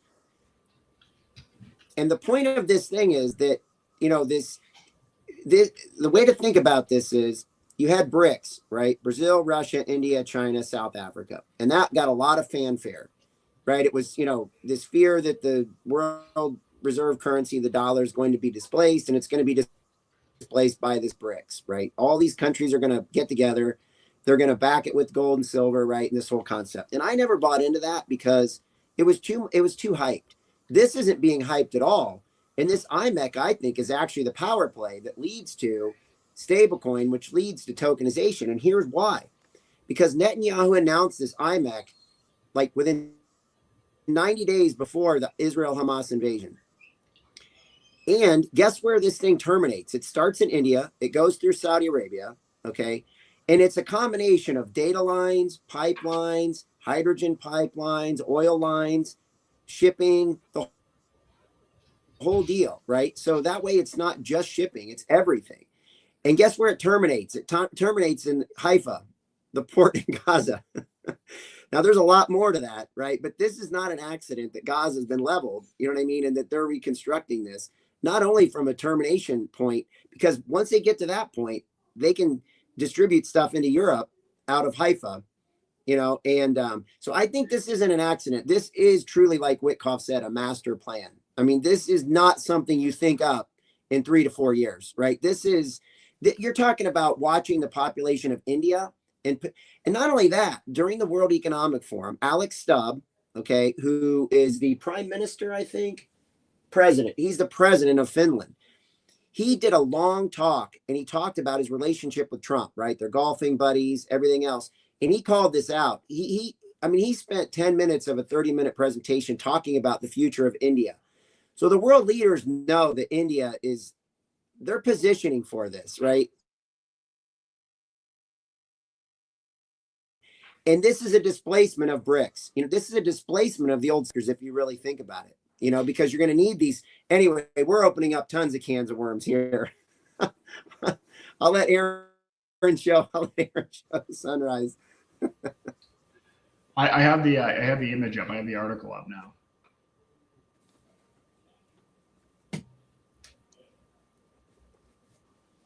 So everyone can see this is the actual image, one of the slides, I guess, from I guess it's supposed to be a 32-page presentation on this Gaza project. So, I mean, this is the actual plan here. Look at this. I thought I saw something like 6 to 8 AI-powered smart cities. I mean, this is it. Yep. Is 6 cities within the area. They'll basically be like 15-minute cities. You'll have to have permission to go outside of your city. So everything will be very highly controlled, and all your service will be contained in that city, whatever you need. So this is obviously a grandiose plan. Not one thing has been built yet, but their idea is to take all the land, all the beachfront property, and tokenize it and sell it to all investors around the world to raise money to rebuild everything. And then as every building is constructed, it'll be tokenized as well. And then all of the revenue streams off those buildings, that'll be tokenized as well. So will anything in Gaza not be tokenized? I don't think so. That's the plan. There'll be no cash. There'll be no way to conduct business outside of your digital wallet. Yep. And Yep. And if you don't like it, that's your problem. You leave. Maybe you can take a buyout offer and go somewhere else out of the country. That is literally the proposal. So if you already own property, you actually don't get your property back. You get a digital token. And all you can do with that token, you can use it for redevelopment rights, for relocation abroad, or for a future apartment. And I thought I read somewhere they have 1,750 square foot apartments. I mean, they've got the whole thing all very well mapped out as to, this is a centrally planned technocratic state. So this is happening, and they want to use a stable coin, a Genius Act certified stable coin, which is going to likely be USD1. So this is happening right now. And I can see them wanting to do that in Iran, right? If they could, anywhere. I think this is a good connection that we could make to Iran at this point, because, we need to be careful, I suppose, to speculate. But the fact that the Gaza plan has been revealed fully with the Board of Peace, et cetera, this is the new topic of my new book. I'm just going to release it soon, called "You Will Own Nothing: the new economics of technocracy."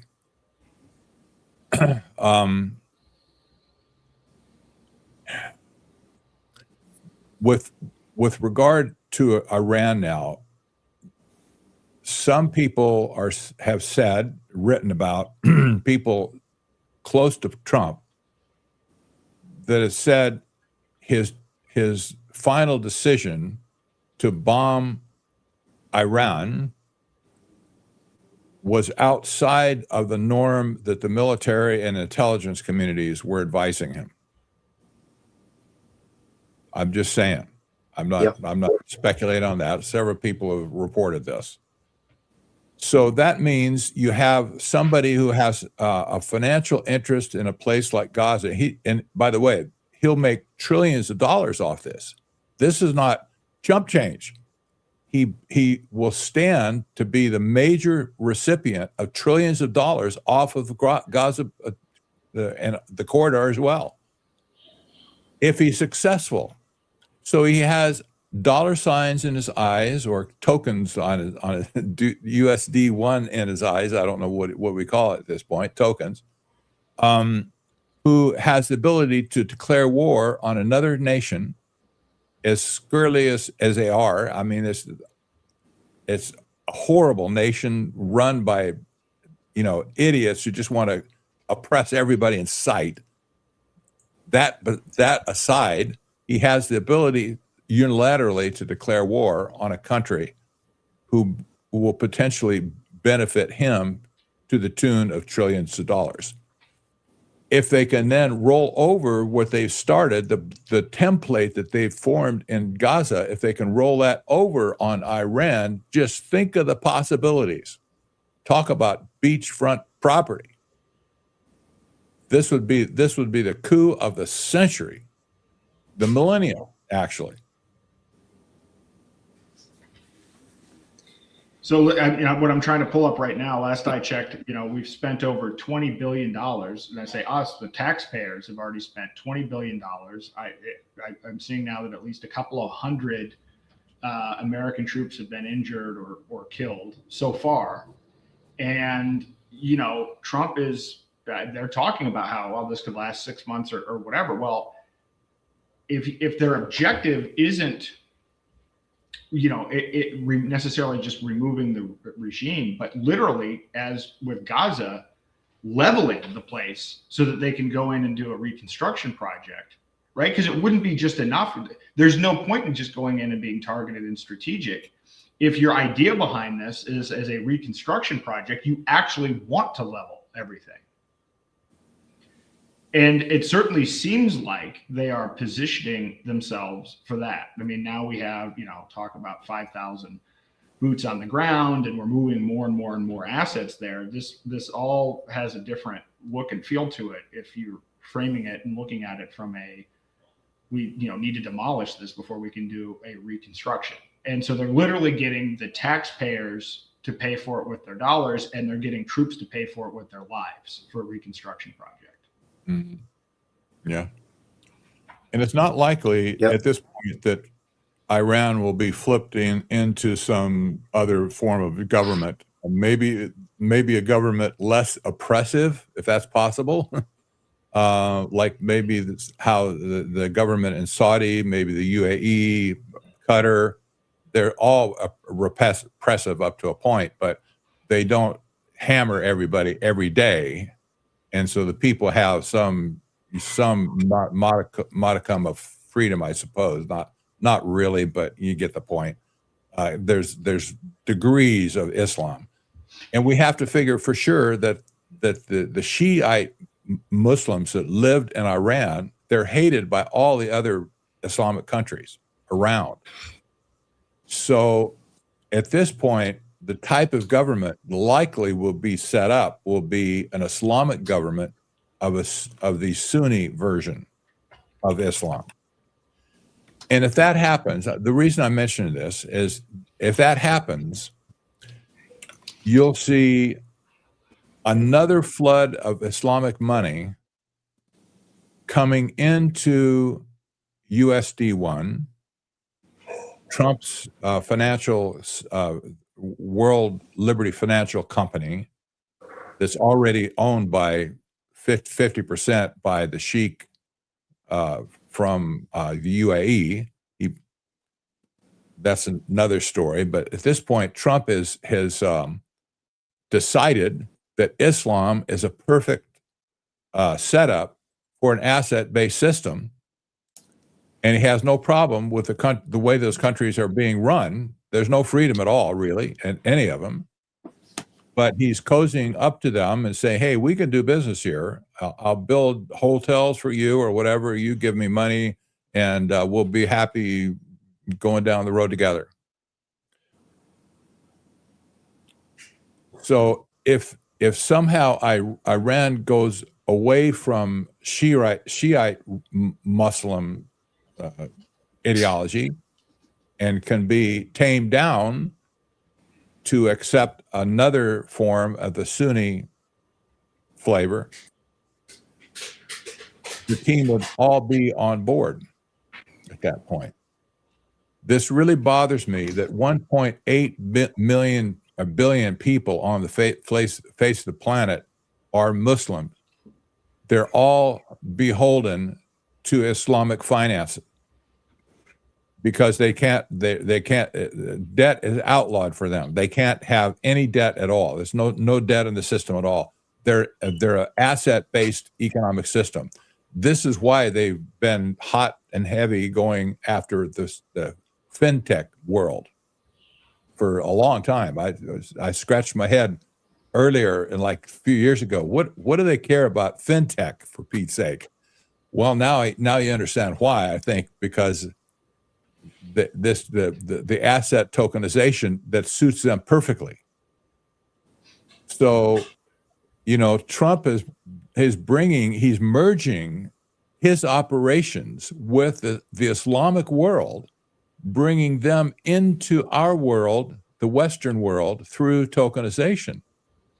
This is, in my opinion, this is totally dangerous. It takes nothing into account of what the disastrous effects of financial jihad would be on the rest of America or the rest of the world, Western world. It's not a scenario that I like at all. But at this point, there will be no. Gaza will be an experiment for technocracy, creating a technate. The form of governance for technate is authoritarian by nature. That's exactly what happened in China, for instance, to the extent that it ever got stuck at all in Russia. Same thing. Technocracy can't stand a representative political system where the people are represented. They hate that. So whatever kind of religious system will be in Gaza, it'll be probably still Muslims of some flavor. If you want to practice that, they say, oh, you go do that, but you better not shoot anybody over it. When you bring up a key point, I think, Patrick, is that, you know, the world, the Western world, right, coming out of World War I, World War II, and, you know, you and I were discussing just briefly the great book by Anthony Sutton talking about FDR, you know, and how that wealth and power transfer was set up. You know, the U.S. central bank was in place. U.S. taxation was in place. All you needed were a couple wars to move the technology, move the money, move the financial capital to New York. What do you think we're doing now as the dollar gets tapped out, right? And the Western world's awash in debt. Where's the best place to set up shop? A place where there isn't a lot of debt. And where are we going? A place that doesn't have a lot of debt. Yep. And as you crash all the other economies, they'll go to universal basic income. They don't have a choice. If you already have the groundwork laid on this, it's already all in place, right? The rails are all in place. I think there's a good case to be made that the financial system or the financial center of the world eventually will be based somewhere in the Mideast. I won't say now who it will be, but you can see this is the direction it's going. For instance, in London right now, London has always been considered the financial capital of the world. It's been run over like a steamroller with Islamic finance. So they've succumbed altogether, I think, in London. And I'm talking the city of London, not just London proper.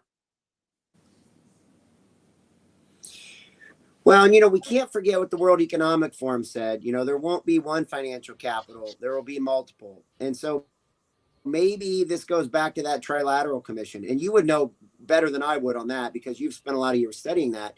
Do you think there's remnants of that backbone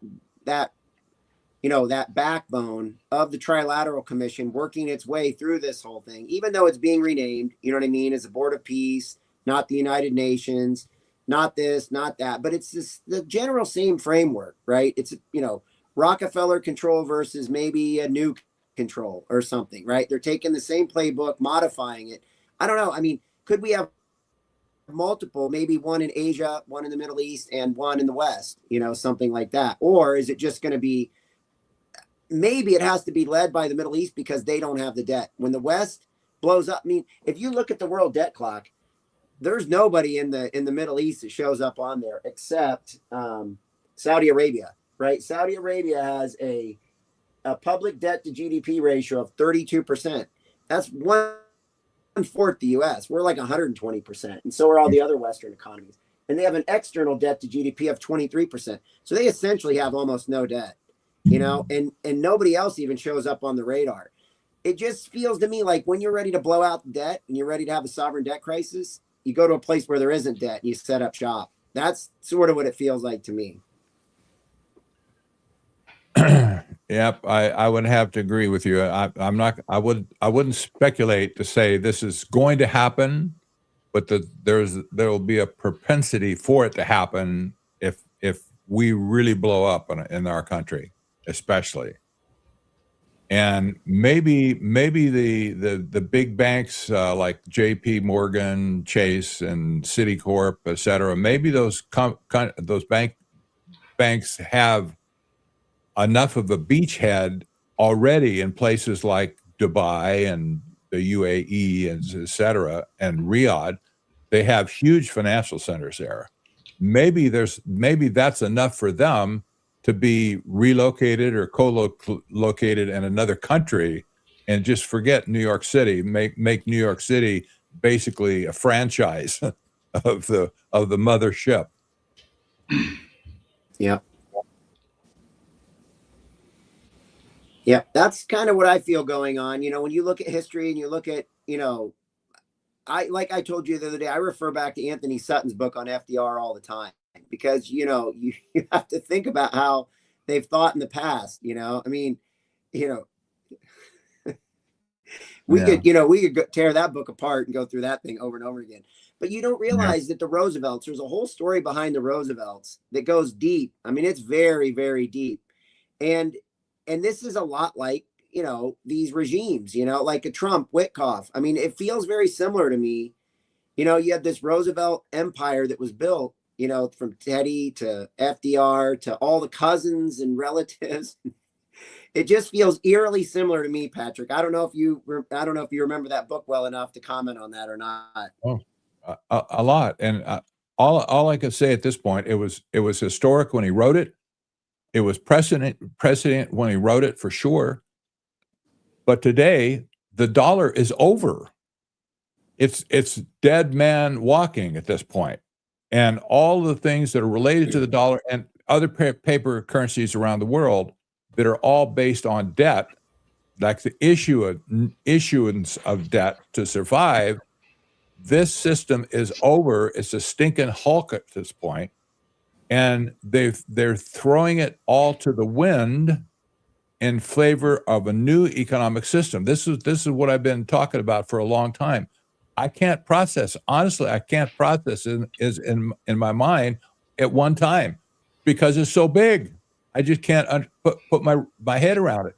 The dollar is over, and other currencies as well. But in our country, the dollar is going to be toast at some point.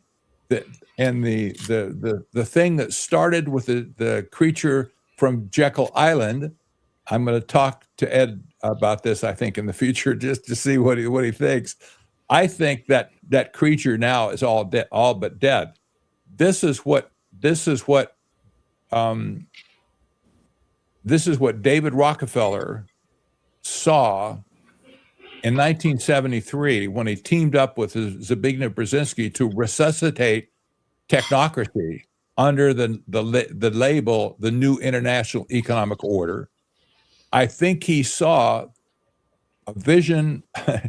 I'm not saying he had a vision, but I think he caught the picture of a stinking hulk of monetary goo being swept away with a tsunami at some point in time. That's why he positioned himself to get his hands on the resources directly in the world. Yep. And that's when Nixon was setting up OPEC. Put on it, if the tokenization scheme seems to fit. And I'll think back one thought. Why was Epstein in the middle of all of this in the first place? Epstein he appealed to the Trilateral Commission membership. He was a member of the Trilateral Commission. You say, well, why would they want a sex pervert? Well, they didn't want it. That wasn't it at all. I don't think. But we've talked already how Epstein was at the nexus of all this crypto nonsense in the first place. He seeded so many of these concepts. Now it's matured. Now it's morphed a little bit. Now you have asset-based tokenization all over the place. That wasn't in view initially, but is now.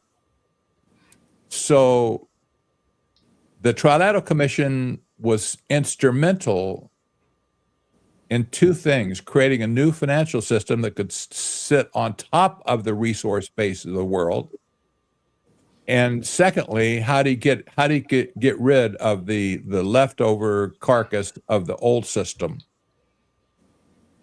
That makes sense. Yeah, you tokenize it.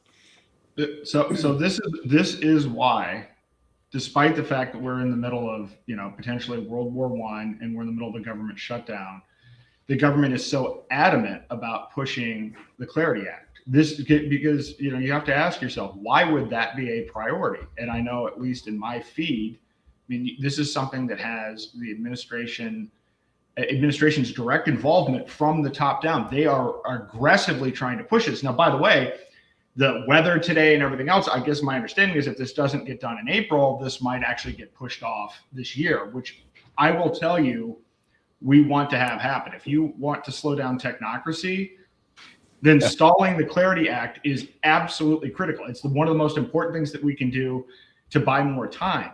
But it does make a lot more sense. And again, to me, because I've been focused on this issue for 3.5 years and was blindsided by the Genius Act and the Clarity Act. And now, as more and more of these pieces come into view, we can see exactly what it is they're trying to do and exactly why it is so important. So this is absolutely critical, what's going on. And there's no doubt about it. There's no guesswork here. They're trying to use USD1. They're trying to put in place tokenization. They've said it explicitly with what's going on in Gaza. And this is everything. Now, Epstein, was involved in multiple of the stablecoin projects. He was involved in funding the US direct CBDC project. But there were also email exchanges where he was talking about trying to build a Sharia law compliant digital token.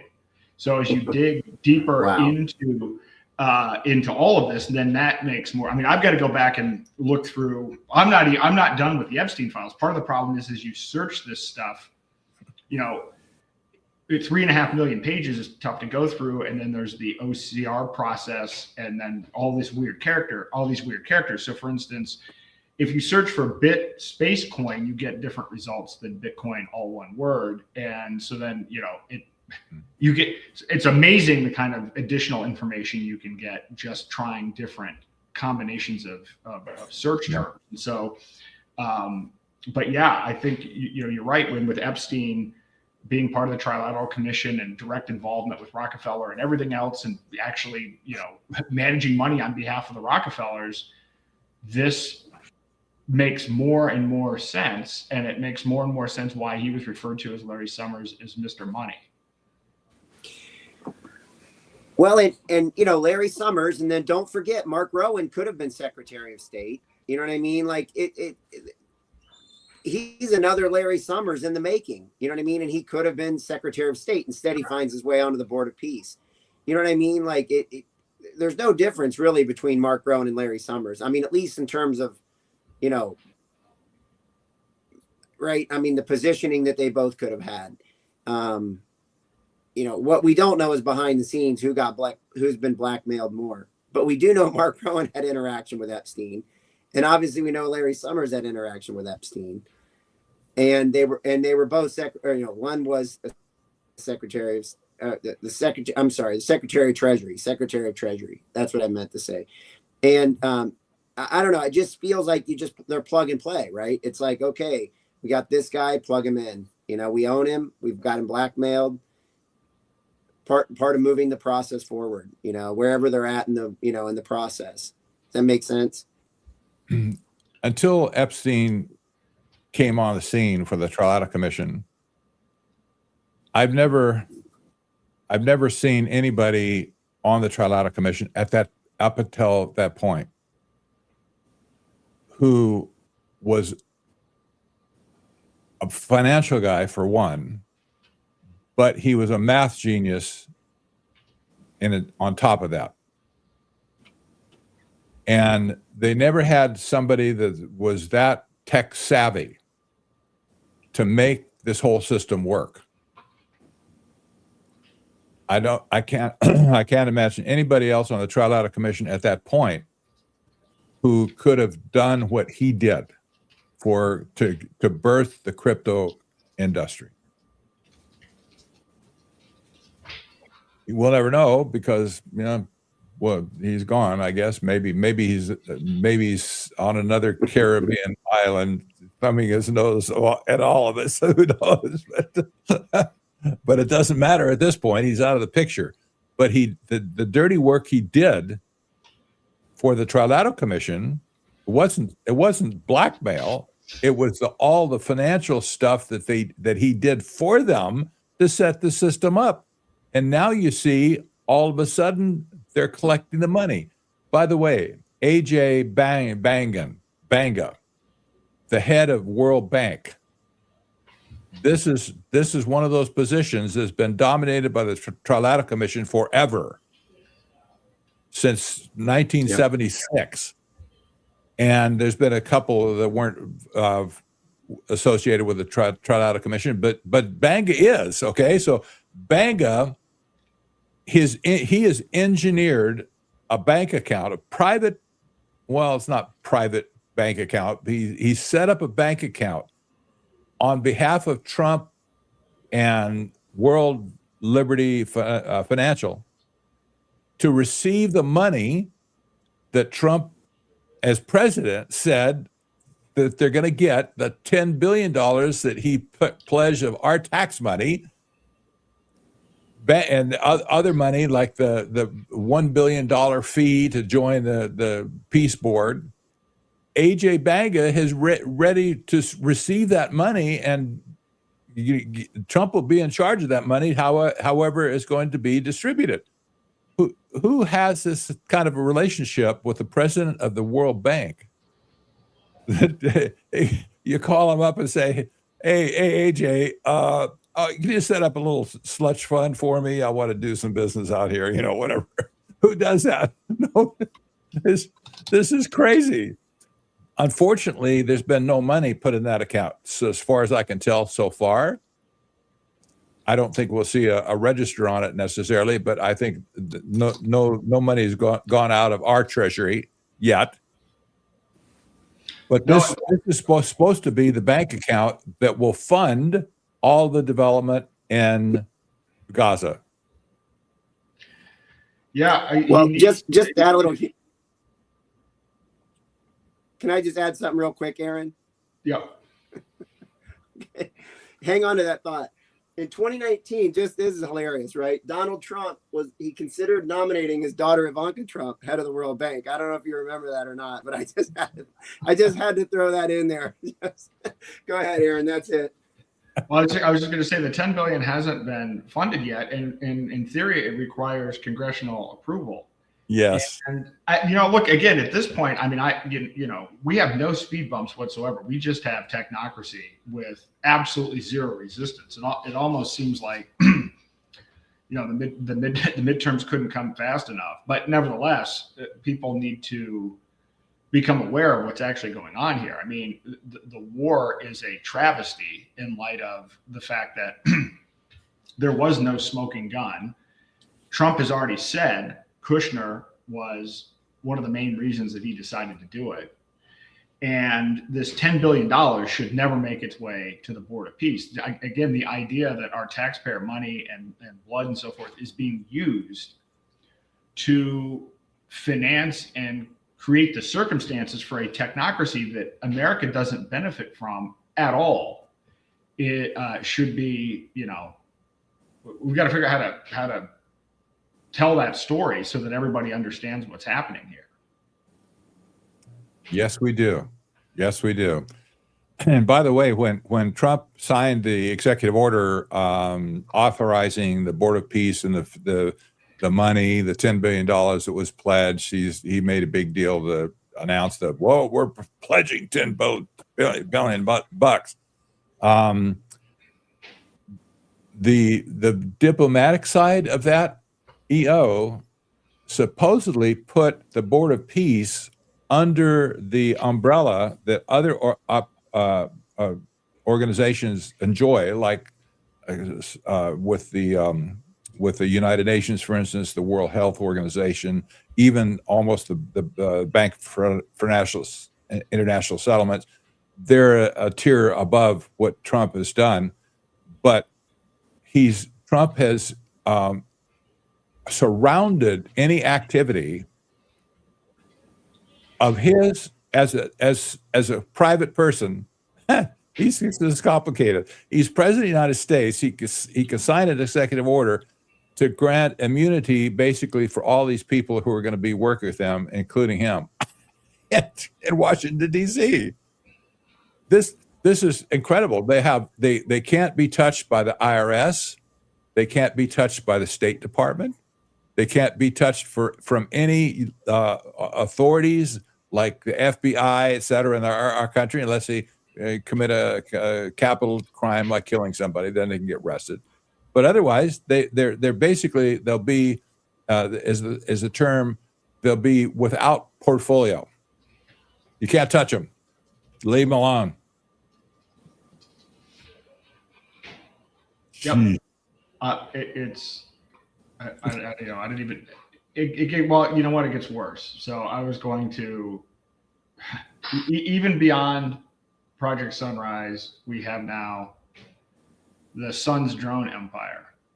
So on March the 1st, Trump began bombing Iran. March the 9th, Eric and Don Jr. announced they're merging a golf course company with Power Us Corporation, a drone manufacturer.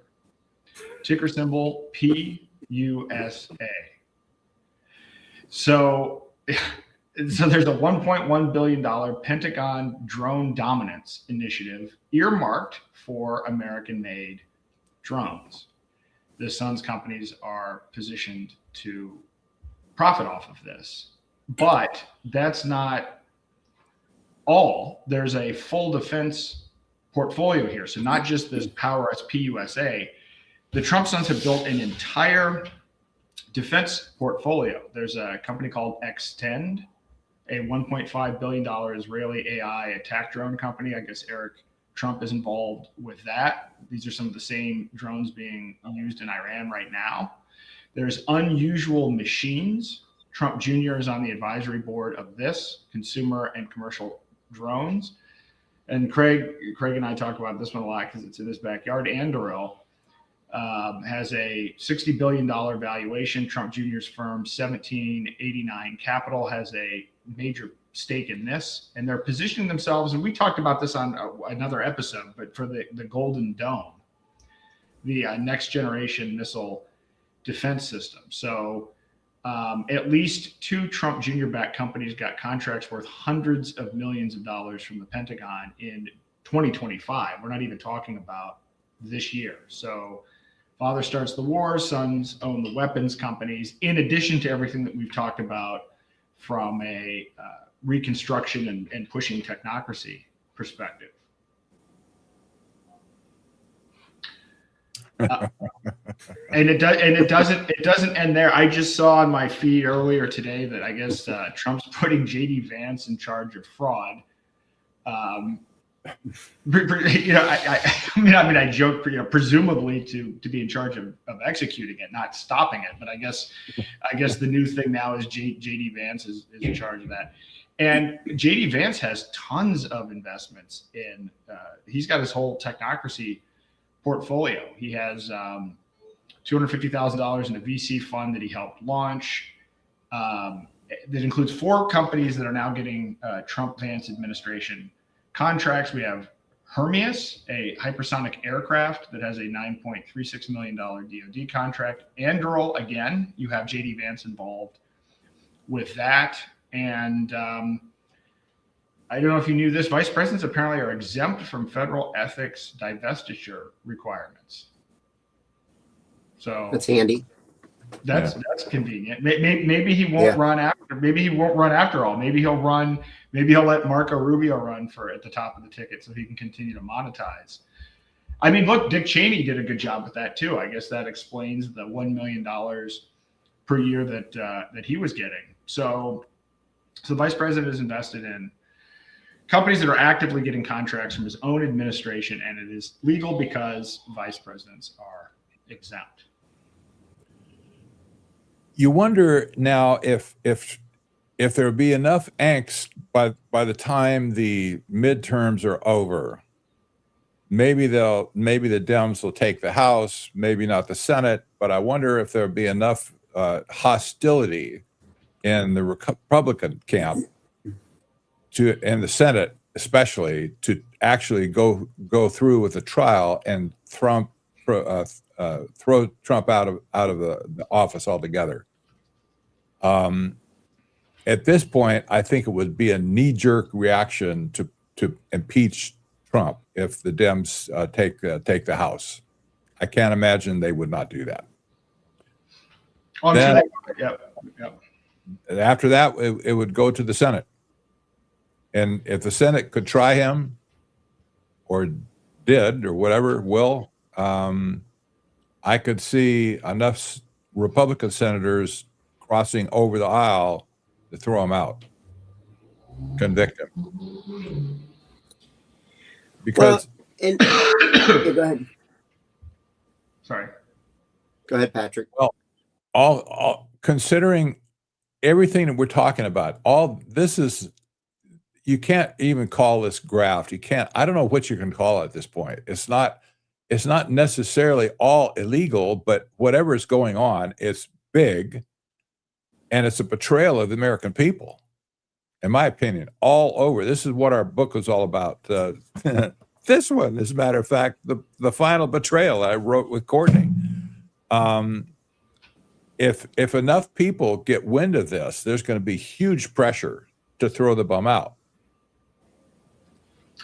And that would leave J.D. Vance as president. I don't like that either. That might be worse. Yeah. Well, he will answer to Peter Thiel. There's no doubt about that. And David Sachs and Chamath Palihapitiya and the whole group. I mean, They were just out the other day, David Sachs, talking about this Iran war.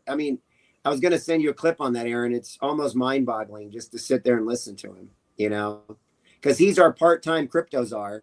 He's got a special provision. He's half the time in the White House dealing with that, but he's half the time on the outside in Silicon Valley, setting himself up. If that isn't right for betrayal, I don't know what is too, right?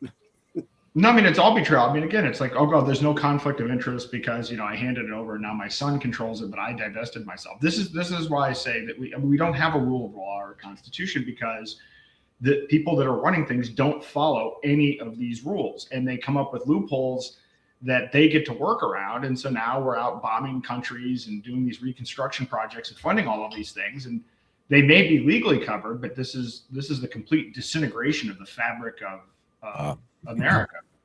Yeah. Wow. Well, and I just back up, back to Anthony Sutton's book on FDR, and the Roosevelts, I know this sounds like it's so 100 years ago. Why does that matter? I'm not even sure that election was fair back then, Patrick. I read that book, and based off all the facts that Anthony puts in there, I don't think that was a fair, honest election back then. And when did the Technocracy start? Right about that time. You know what I mean? The guy who wrote the first. It just feels to me like Trump's a construct. Back to the Reagan era, back to Reagan and Bush. What a coincidence, right? Then you get Art Laffer, starts the whole deficit spending. You get ERISA money. You go from defined benefits to defined contribution. You start debt funding and equity boom that never really stops. Only time it has a pullback is when there's a planned false flag. Every time the stock market pulls back, it's a false flag. There's no other exception. Ebola, COVID, 2008, long-term capital management, 1998 Asian currency crisis, probably 1987, crash. I think every one of them is and I almost think, I don't know, I'm getting to the point where I don't have any alternative in my mind, but just think that, and that's a good question you bring up, were the Trump and Trump family upset because they got debanked, or is this just all part of a construct? You know what I mean? That's leading to this point in time where, have we really, when have we had a fair election? We know that Kennedy wasn't a fair election. I mean, just go down the list. When did Reagan? Maybe Reagan. I don't know. It was overwhelming because he won California. That was rare. I just don't know when we've had a fair, honest election. Yeah. Well, we're in for more sea change for sure in the future. Maybe there probably will be a time when there's no election at all. And that would be based on the technocrats' original idea from 1932, that there's no need for political system because they have all the science on their side and they're just going to tell us what to do. You don't need to discuss it. What do you need politics for? This was crazy back then, and it's still crazy today, but you have people like Curtis Yarvin, that's exactly what he's saying. You just Harari, same thing. We need a dictator. Yeah. Get over your dictator phobia, guys. It's what he's saying. Out with the old democratic / Republican form of government, and just go directly to a dictator. Turn all the property over to the state. That's a great idea. Yeah.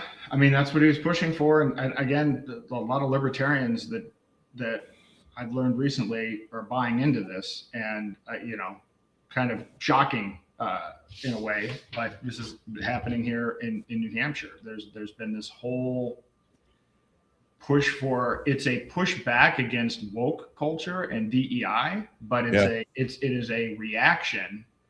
And then the reaction is to make everything about merit, because everything was made not about merit, was made about these other things. But the problem is that what was lost is our inalienable rights. That's not part of this. It's gone just to what is merit. And then merit then gets taken to the next level, which is, well, AI is better than human merit. And so then we come to the logical conclusion that the best way to have decisions made is by AI. This is coming from libertarian people. Yeah. And it's shocking to me to see that that's gaining traction. So we've got our work cut out for us, not only in educating people, but getting grounded back to a conversation about our rights. Yeah. Well, I'll tell you what, you take care of the East Coast. You take care of the Midwest, and I'll take care of the left coast. We got them surrounded. Yeah, well, I think we're gonna. I got my hands full in Ohio. I got my hands full in Ohio right now, right? Andarill, Ramaswamy, Vance.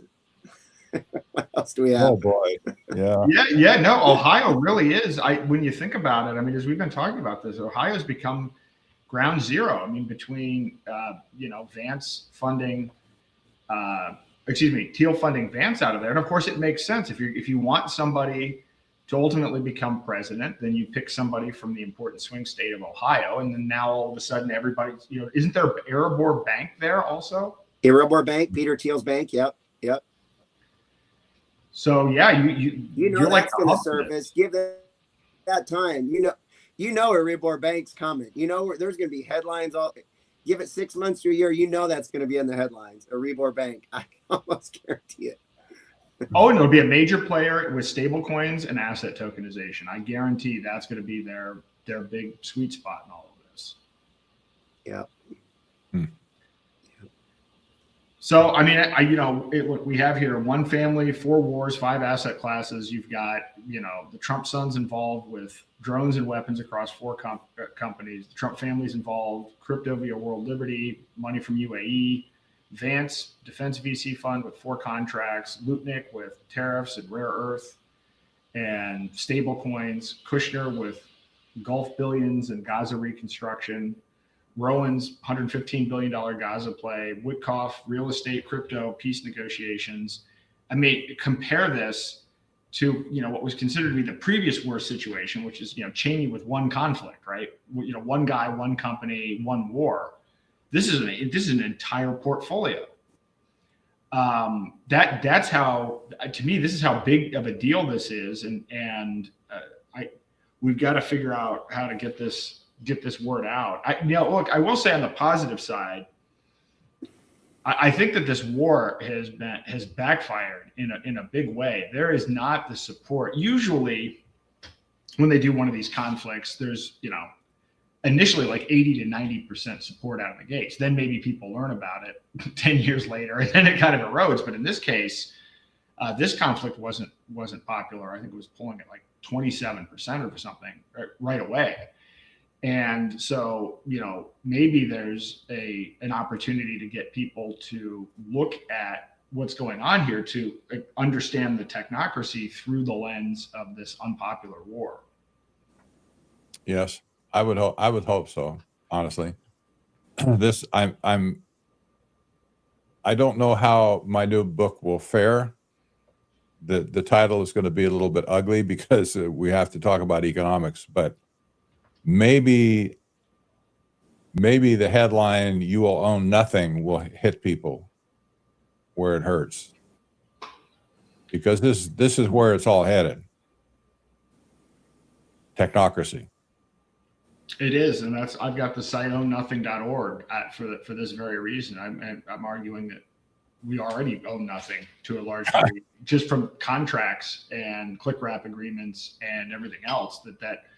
That's happened subtly over a couple of decades, and then the tokenization of assets, which will really be linked to these contracts where we've already given away our rights. That's the heart of the control system for this technocracy. So, and I don't really feel like this is just a tumbleweed blowing through the desert. I mean, this feels very well like we know where this is going to be in 3 and 4 and 5 years, right? This isn't just an accident. We're not just fumbling along, rolling down the thing. You know what I mean? Like, it's very clear that you can see the parts and pieces being put in place. Like, what are the few things that you're really concerned with on the Clarity Act? And what are the good things? Is there anything good that could come out of it? And what are the really bad things that could come out of it? So people know, because I don't think we know the Genius Act because it's set in stone, not fully set in stone, but it's pretty much set in stone, right? The Clarity Act is still, it's the SDC, the CFTC fighting for control over, right, the stable coin, the digit. Can you just walk through that real quick? There's nothing actually good about it, but the way that it's being pitched as being good, and the reason that they've been able to rally some of the crypto community, is what they're saying is, once you have these rules in place, 401ks will be able to invest in crypto, and therefore crypto people are looking at this as, the number is going to go up, and I'm going to make more money. That is the sales pitch that they're using to attempt to get popular support. The reality of what it says, though, is that the exchanges for all of crypto, and again, they've made it sound like it's a crypto bill, but it's actually about any token. And so it actually really means real world assets, because, the size of the crypto market and everything else pales in comparison to the size of the market for tokenizing stocks, bonds, commodities, everything that we own. And so this is going to put onerous restrictions on exchanges, but they're going to be able to track all of your transactions in real time.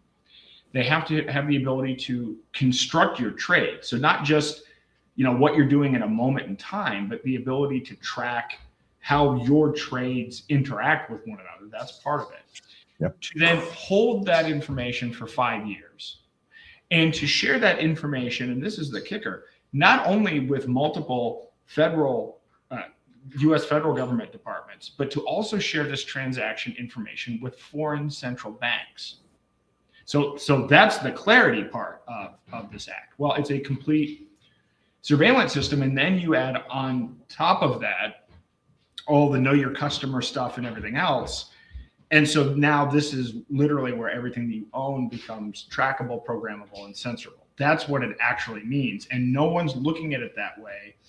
it gets pushed as, and the propaganda is, we're going to be the most pro crypto nation, and 401ks are going to buy this, and you're going to make a lot of money. And by the way, I have another problem with that as well, which is a deeper issue that I have even with the SEC. The poor people that are working for a living and they have their retirements put into these 401ks, they don't get to invest in companies when they're early stage. They don't get a chance to make 1,000 times return on their money. They only get to invest in things after everybody else has already made their money. So in other words, if you are an employee of a corporation and now your 401k buys Bitcoin or buys these assets, they're basically dumping on you. So the people that are already in are selling to you. And so I find it offensive that there are people that are excited about the fact that they're using what I think is probably the biggest piece of surveillance legislation ever. They're okay with that. They're okay with the surveillance in exchange for being able to dump on people that aren't able to get involved in things when it's early because of SEC regulations. So that's the challenge with this. It's complex to explain because people know how the SEC works, and we're fighting against a massive machine. $200 million between the banking and crypto lobbies has gone into crafting the bill and promoting the bill. And then you have, I think, 220 former regulators from these various federal agencies that are now switching sides to work on promoting the legislation. And then you have the publications themselves, even the crypto publications, where when you dig into this, you find out they're owned by companies that benefit from the legislation. None of these are independent. There's no such thing as independent crypto investigative journalism. That's not a thing that exists. So some of these lobbyists and advisors make $2,000 an hour. So there's nobody at the table representing the average citizen, and there's nobody at the table representing privacy at all. That's not actually literally part of any table that anybody's at that's drafting or advocating for this legislation. So this is why it's such an uphill battle, because there aren't many of us talking about it, and we're flooded by hundreds of millions of dollars and fake accounts and bots and everything else on the other end. There's no money in defending the truth on this matter. Yeah.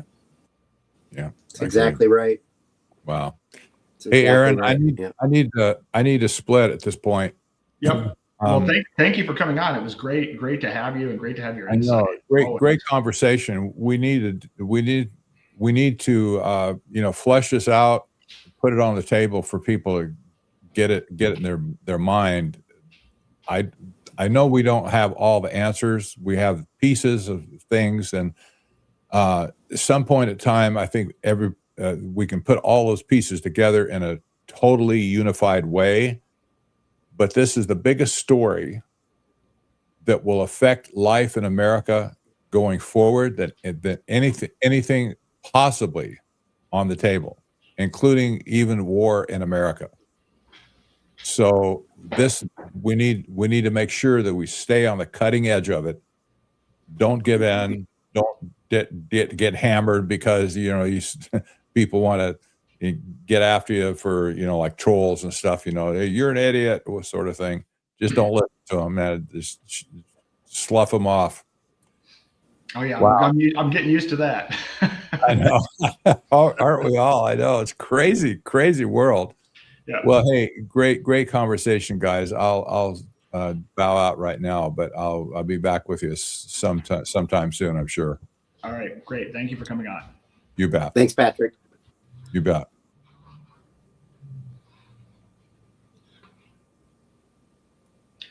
Well, that was great. That was unexpected, but always incredible to have Patrick involved. And by the way, for everyone listening to this, if you haven't already bought The Final Betrayal, Patrick Wood and Courtney Turner wrote that. It's a phenomenal book. It's not a long book, but it's incredibly important. I mean, I can't stress enough that technocracy is the fight. It's the battleground. And I'll tell you, I gave a talk at Liberty Forum here in New Hampshire at the Free State Project, and a lot of the people here, which, if you would think anybody would be cutting edge, it would be people that actually physically moved from somewhere to New Hampshire and are attending a conference in New Hampshire in the dead of winter.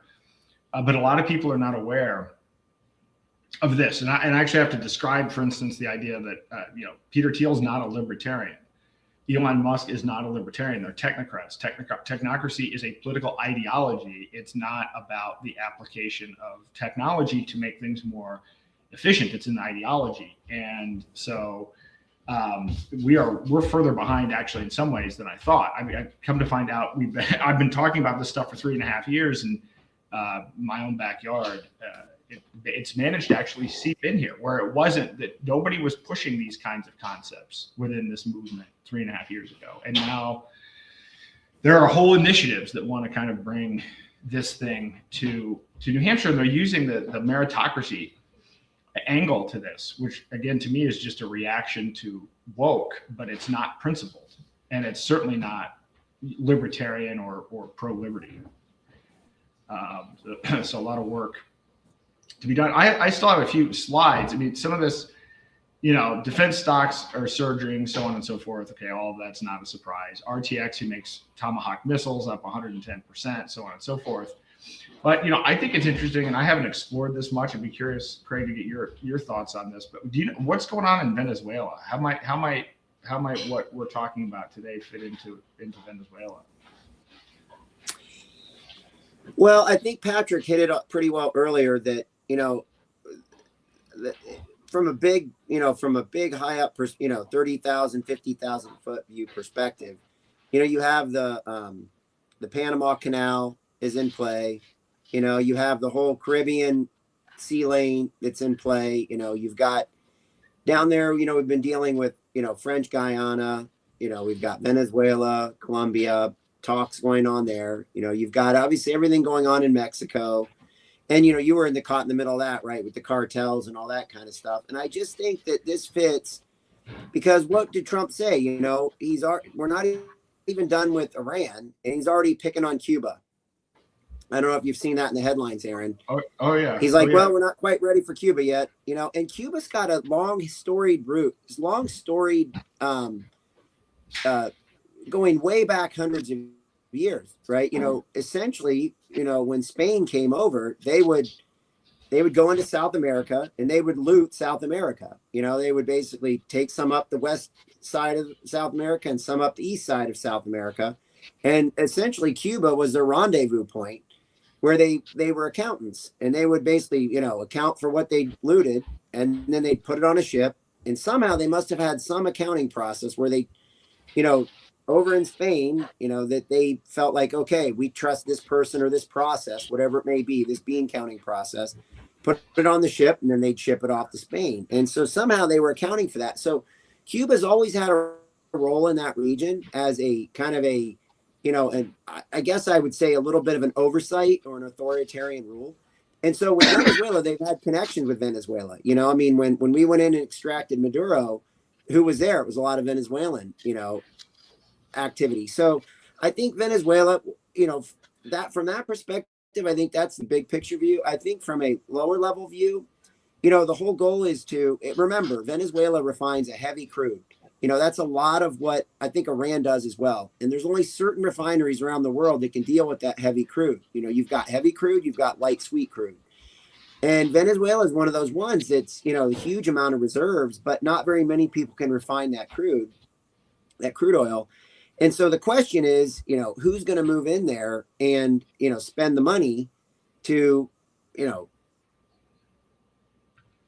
again, extract. And look, the U.S. has the technology, right? That's what essentially we brought to the Middle East in the 70s was the technology. They had the oil, we brought the technology, right? And therefore we get to slap things in, OPEC, and we get the dollar-based oil and everything else. But in Venezuela, we've essentially, I guess, hijacked Venezuela to some extent, and that's going to lead to investment. So right now, I would say, Aaron, where we're at is we probably, settled down the government. It's a coup d'etat, essentially, right? I don't know how else you call it anything else. We went in there, regime change, and now they're probably, Chris Wright took a trip down there. He's our Secretary of Energy.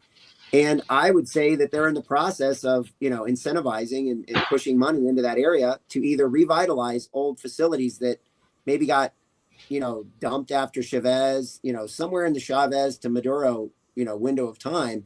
They're probably trying to get stuff back up and running. I don't know what the agenda is. I don't know if this is the offset, maybe oil. I don't know if this is prepping for World War III, World War IV, because remember, Germany went into Russia to get the oil. That was a big part of the reason they went in and did what they did, it was energy. If we have energy access to the Venezuelan energy and we control the ports and channels, that run through there, I would assume that sets us up, especially if we control the, Strait of Hormuz and this other stuff coming out of India, So again, I think part of it is rearranging the BRICS, this BRICS thing, and the Silk Road, right? China wanted to set the Silk Road up going into Europe to feed Europe with all kinds of goods, the old Silk Road, the Nukes Silk Road. And this was a major push. And I don't know how that's been derailed with all of this, but I think this is part of that derailing, getting access to Venezuela and controlling that and feeding investment down into there. How's that make sense? I think it makes sense. Obviously, so we demanded that they turn over sanctioned oil, and now money from future Venezuelan oil sales is dispersed to the discretion of the U.S. But the thing is, again, I have to go back to there is no U.S. interest in any of this. Everything that is being done right now is being done to benefit the Trump family, the Witkoff family, the Lutnick family, the people that are involved in the Board of Peace. There's nothing here that there are no U.S. interests here. Everything that's being done has nothing to do with America. It's just we're paying for it. This is the classic example of, as I always talk about, there's no right versus left. It's just they manufacture divisions so that they can use our resources and literally use the lives of our children to do this technocratic expansion. That's the part of this that is infuriating. And what I struggle with now, I am seeing a change. There are people here, even in New Hampshire, that were diehard Trump fans, and it's starting to crack. I think that the truth is, people are looking at this and say, and again, the war thing is probably a big one. There are a lot of people who voted for Trump specifically because he said no Mideast wars, and so now people who were just blind followers, who no matter what Trump would say, they would support it. Now they're looking at this and saying, wait, why are we doing this? Particularly when people start talking about the draft. So are people buying it's getting to the point where Iran is 2 weeks away from a nuke, when you can see, video clips of Netanyahu talking about that 40 years ago. People are not buying that. And so now maybe this is a window to open this up. This is complex. We've actually gone through a lot of material so far, and whatever memes. I'll play a song on the way out. I played it at the beginning, and I was actually working in the back. I was trying to get the music video done for it, which I will have on the way out. But I think that at some point people have to start becoming critical of Trump, and where he's had an advantage so far is he's been able to say completely conflicting things. It doesn't even matter if you point out 8 tweets where he said the exact opposite of what he's actually done, and people will still support it. And that somehow they managed to spin this, it must be 5D chess or trust the plan. Well, it turns out the plan was to use all of our resources to go to war so that they could monetize reconstruction projects that turn into technocracies that America doesn't benefit from at all. Apparently that's the plan, right? The plan wasn't to throw the bad guys in jail. The plan was never to drain the swamp. And the revenge, I think a lot of people thought the combination of the shooting and everything else, people thought that the revenge was going to be to clean everything up. And apparently the revenge is just, he's going to monetize all of this at all of our expense. And that's clear. It's just, how do you take all of this information and present it in a way that people can understand? Well, I think one subtle thing is this is kind of a subtle thing that, maybe we can develop, or at least let me throw this out there and see what you think, is that, for the last, let's call it, 70 to 100 years, we've been under this belief of capitalism, and this, trickle down type of, of structure. You know, Reagan talked about the trickle down, you know, where it's like, look, we're going to do these things and then it's going to trickle down to everyone, you know. And I think we're still under that belief that, you know, we're down in Venezuela doing something, right? And this is part of capitalism. And it's somehow it's going to trickle down to the people of the US. And I think what we're trying to draw a differentiation here is that there's no sign of that. You know what I mean? There's no sign that this is going to trickle down into jobs, right, for people in the US. There's no sign that it's going to, you know, now what it might do is keep costs of energy down. So it might offset inflation, you know, to some extent, you know. So there's little subtleties to it, but I'm not, I think we've crossed this, you know, the Rubicon of this isn't about capitalism. This isn't the trickle down that we're so, you know, that we have ingrained in our head. You know, the US is based on capitalism. That's what's made us the biggest economy. That's what's made us, you know, 65 to 75% economy based on consumption. Why is that? Because we have all these GDP, we have all this growth, and therefore it trickles down. You know, the problem is we have immense amounts of debt. Who knows how much debt this war is going to add? You know, who knows where the money's going? You know, we just continue to do these wars, and there's never anybody sitting up there saying, hey, wait a minute, we can't afford this.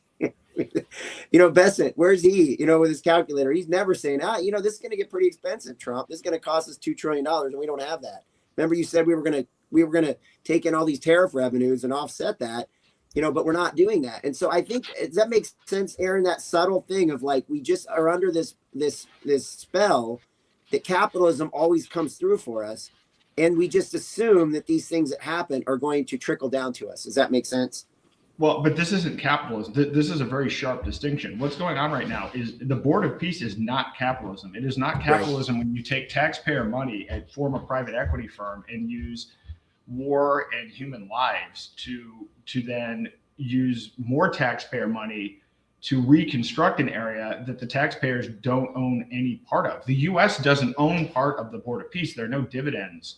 We put up the money to it, but there are no dividends to it. The actual economic entities that profit from this, the United States citizens are not shareholders in that at all. So I can't be more clear about what's going on right now has nothing to do with capitalism. None of this has anything to do with capitalism. And we've reached a point where there are a lot of people that don't even know the difference between cronyism and capitalism, or you know, any of these other political systems. This has nothing to do with capitalism. This is not voluntary exchange in any way, shape, or form. And I see somebody, Rachel says, I do support Trump until you give me another alternative. The other alternative is to ditch the dollar and to exit these systems and not be co-opted by this. This isn't about picking another person to handle these issues. Trump is not doing any, again, what he's doing does not have America at the heart of any of the agenda. You can look at the legal structures. There's no benefit to the American people from this. And all you have to do is look at what he said he was going to do versus what he's doing, and are the American people benefiting from it? The dollar, Trump has added more to the deficit he's added more than 25% of all of the debt that's ever been added have been in his 5+ years.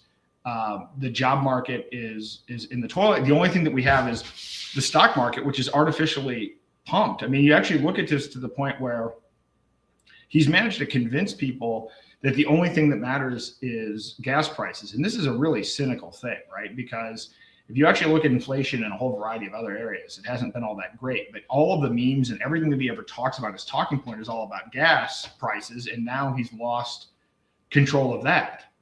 Right? And to the point where we're now draining the strategic oil reserve, petroleum reserve, and everything else, just so that he can keep up the facade of that as a metric. People know better. People are having to buy groceries. I mean, you look at all of the other statistics around defaults, home ownership, everything else. It's a ridiculous situation. So I'm not advocating anyone else. I just saw Rand Paul said he might run. Nobody can fix this. This is so systemically corrupt that there's no walking back from this. But what I've been arguing is that they know there's going to be a collapse. This is why we're putting in a new chairman of the Federal Reserve, who was the guy literally responsible for the exit. Which is the job market in Detroit thanks to the COVID scam and DEI. Who's responsible for the COVID scam? Who's responsible for Operation Warp Speed? The job market is not in trouble because of DEI. People are going to be replaced by AI. those jobs aren't coming back. I will tell you this: they're not going to replace DEI jobs with people. They're going to replace DEI with AI. But nevertheless, at some point, there's no path here, and there's nobody advocating to fix or address the situation that benefits the American people at all. So we've got to stop believing in. Well, and there's a propaganda. Well, there's a propaganda. Propaganda is powerful, and I agree with you. Like, that's our goal. That's our objective here, is to show people that capitalism isn't functioning right. They think that it is. I think the perception is capitalism always wins. The invisible hand. Sam Smith, is that right? Adam Smith, right? The invisible hand. Just let it work. It's worked for us for the last 100 years. It's all this trickle down, but that's the subtle thing, the education that I think we have to do, is to show that this isn't going in the right direction. And you can watch it. If you read through the headlines on the business networks, you'll see, Amazon laying off people, and they don't explain like why, right? And you'll see another company laying off people and another company. And that's exactly what you're talking about, Aaron. The AI is replacing jobs as we speak. I mean, it is happening, and you see it. It's very subtle, but you see it happening. And you listen for the story. There used to be a story with it. Why? Then you could get your head around it and say, okay, well, that'll come back in the next turn, the upturn in the economy or whatever. This is different. This is not coming back. Like, there's no story behind it. Does that make sense? There's no story behind why somebody's laying off 10,000 workers. You know what I mean? Look, we're near all-time stock market highs. We're not in it. Does that make sense? Like, this is different, I guess, is my point. This is different than what we've seen over the last 40 to 50 years in our generations. Well, it's different. That's one arc of it that's different. But again, I would argue we do not have capitalism at all. This is not a failure. Right, I agree.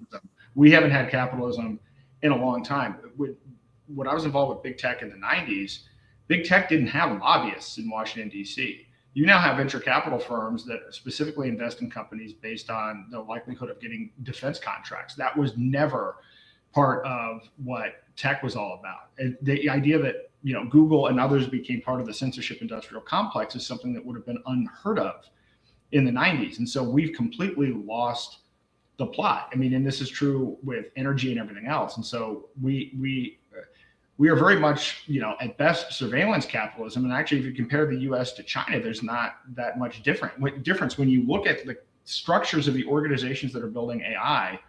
In China, they have investors. They're for-profit corporations. I mean, this is how far off the rails we are. We sit here and when we try to claim that China is communist. China, these are actual corporate entities where people earn profits. Not any different, actually, at this point than having a company here that's backed by venture capital firms that are funded by the CIA, where their actual clients are government contractors, where they violate people's rights in order to maintain those contracts. That isn't any different than China. And I don't think people realize this. There's a big gulf between.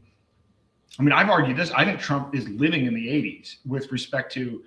I think he backfired. I think he did not understand how our military. I think there's been this kind of like we've become the Redcoats, where we just assume that we spend more money than everyone else, therefore we're going to win. By the way, that's the same approach we're taking with AI, which is we're going to have these closed source models, and what we're going to do is we're going to build more and more data centers. And what happens? China comes up with open source models that actually work differently and are more effective. We've lost the edge of being competitive and innovating. We don't innovate. We're doing things on the basis of force and resting on our laurels and our past reputation. And we've become not competitive as a result. And as a result of becoming not competitive, we're now using force again to try to maintain our status, as opposed to our status having originally been, you could argue this, but originally been at least based on merit and, if nothing else, based on having a better relative position with respect to debt coming out of World War II. But we have none of that now. We have all of the debt and none of the innovation, but we've still got the same ego and we're attached to the old branding. And that's problematic.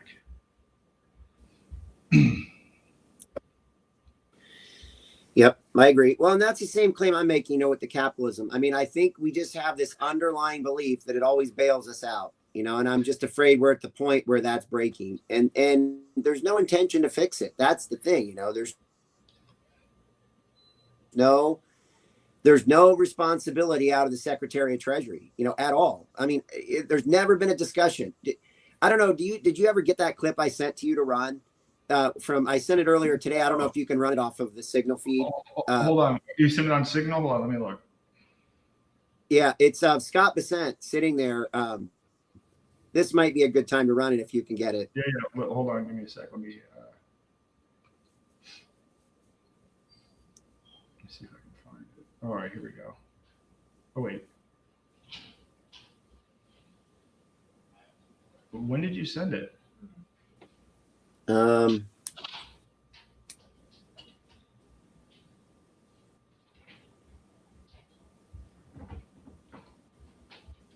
okay, here we go. Scott, is this it? Bessent called the White House mid-interview, or is it something else? Yeah, that's it.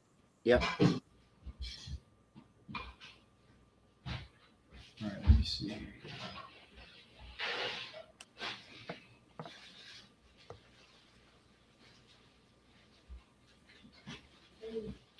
All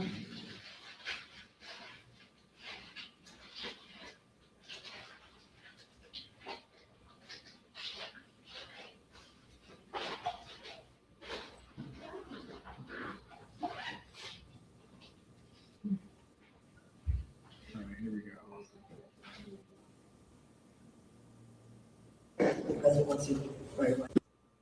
I listened to you on the.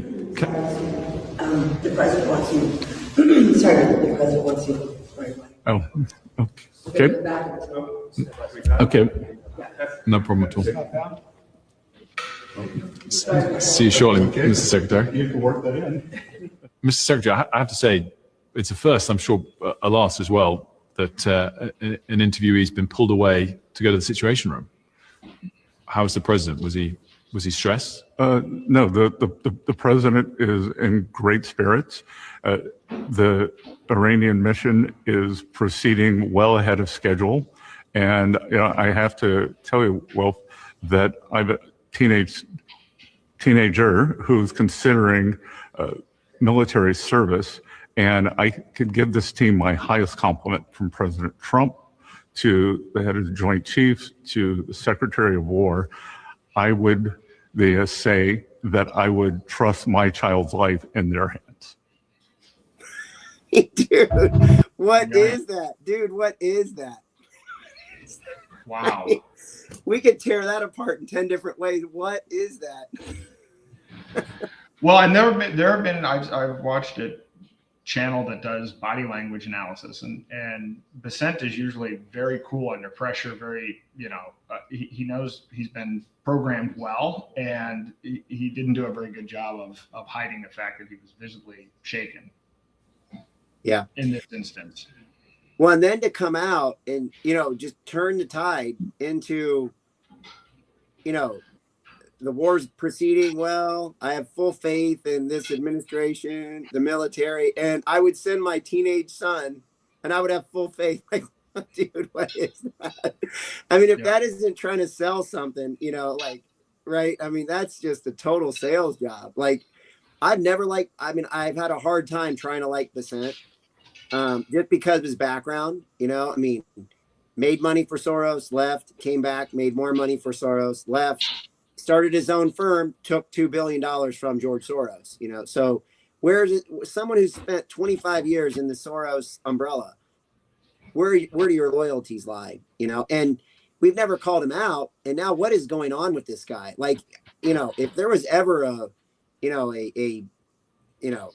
mental takeover, like that feels like it to me. Like that guy completely cracked right there. He was a broken man.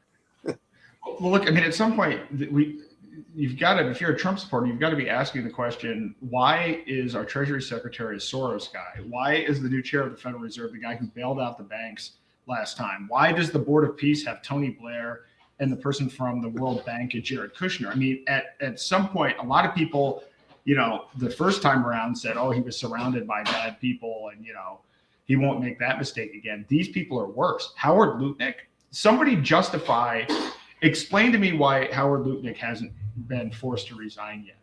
I mean, just on the base now, I mean, obviously we've talked about in detail with Tether and some of these other things, but even just on the Epstein thing alone, there are other people, and he immediately goes to bat for this guy on the next day after the hearing.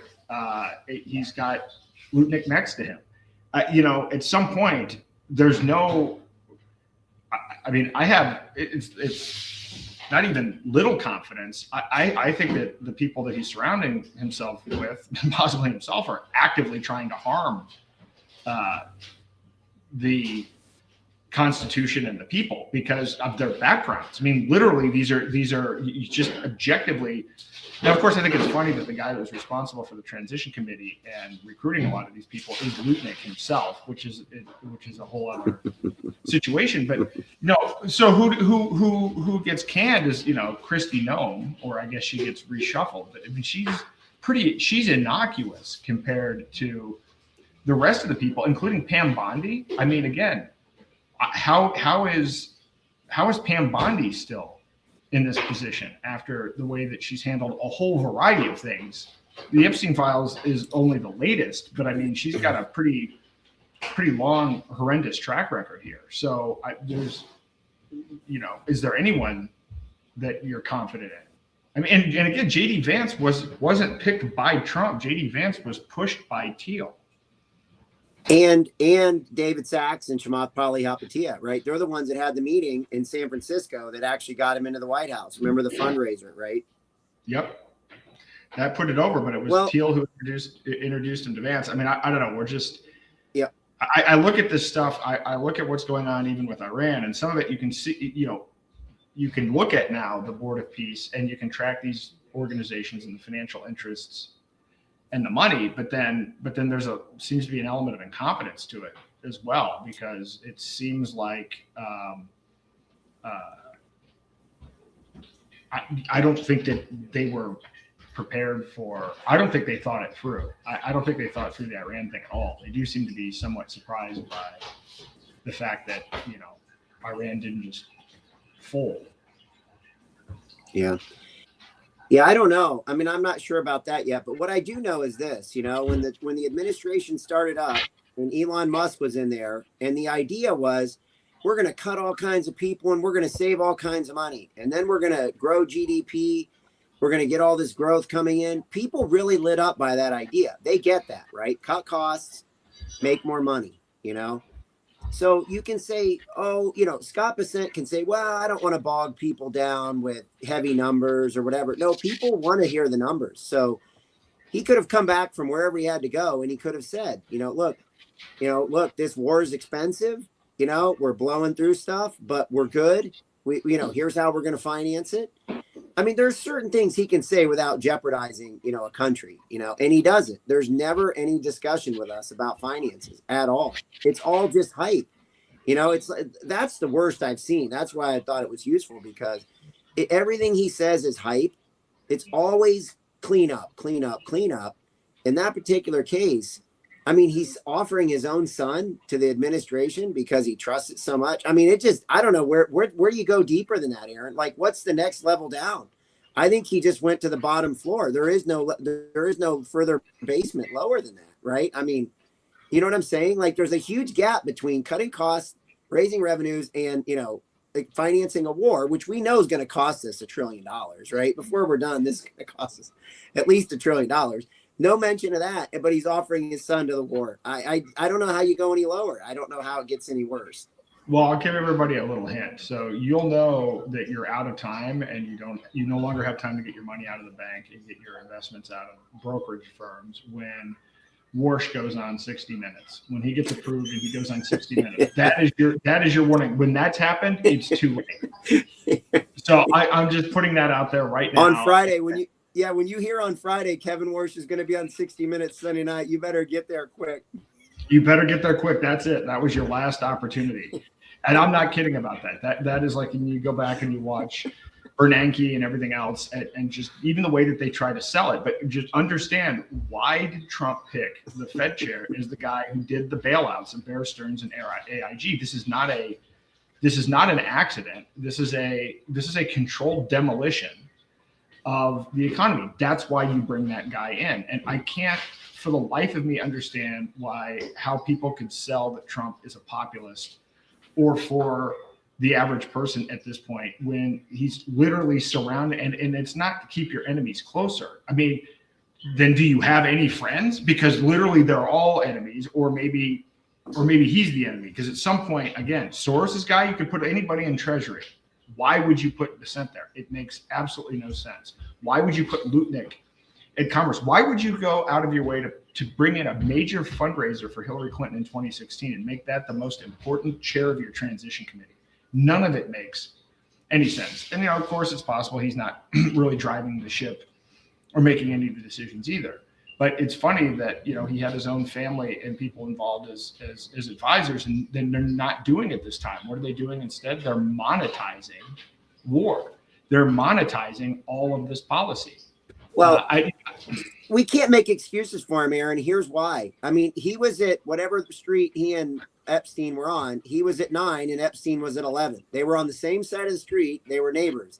And it went through the same exact, Wexner trust, I mean, there's like, you can't make excuses for that. I mean, I guarantee he was involved in a $10 to $20 million property that he got for $10. He had to sign off. He had to sign off on the title transfer. I mean, we can't make you can't make excuses for this guy. Well, I just didn't know. I didn't know. I didn't know Epstein. You know, when you buy a home in New York that's worth $10 to $20 million and you get it for $10, I guarantee he's aware of that. And I guarantee he knew that Epstein was his neighbor. And I guarantee they knew each other way better than what he alludes to. Yeah, no, I mean, again, he was on the island. The business partners happened to buy. He lied. He explicitly lied. He went on a TV interview. He lied, and then when he was grilled about it, he said, "Well, all I know is what was in the files." I mean, and he literally says it with a little smirk or whatever. But I mean, at this point, again, kind of enough is enough. Like the concern here is, again, people need to get their assets in their own self-custody and need to start hitting the exits. I've talked about this so much, but you have to admit, and you have to actually do the research at some point to realize countries that get to the point that we're at right now, this is not an unusual position. Usually there is a dominant power. There is there's a reserve currency, a global reserve currency, and that comes to an end. There's no historical example of there being a turnaround. And I think if you look at this objectively, we're at peak corruption. It's not like we have the A-team. We don't have the Avengers in here trying to fix things. We have the looters, not the Avengers, right? Like they might have propagandized it as being the Avengers, but instead they're profiting off of it. And there's not a path to fix it. There's not if you vote for this guy, again, people got duped into thinking that Trump and the T. I'm still kind of baffled about the fact that coming out of 2020, after Operation Warp Speed and everything else, that people somehow convinced themselves that this was the only team, the team that was Operation Warp Speed and more debt than had ever been added in one term, that was the only team that could save Western civilization. The amount of programming and propaganda that required to make that sellable is impressive.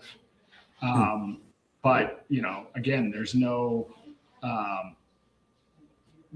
there's nothing on the right. Again, we were so, how many people, and I would discuss this with a lot of people. And, it doesn't surprise me now to know that Patrick Byrne was a CIA guy, because when he was at Overstock and was trying to do Medici Ventures, his whole thing was build a blockchain tech stack, a hot swappable, thing if everything went under. But everything always with him became, well, the next election is the most important election. If we don't get this, it's over. And then we're 4 elections into that. and weren't always on the right. We're often on the wrong side of those elections, and everything's gotten worse. But then everybody's like, well, it's the next election. At some point, maybe it's not an election. Maybe there isn't a vote. You don't vote your way out of this. And there's so many people who people still listen to that have said for 3 or 4 elections that this election is the most important election, and then they lost. And they're still pushing. Now they're pushing, and we're deeper in the hole on all of this. The debt is worse.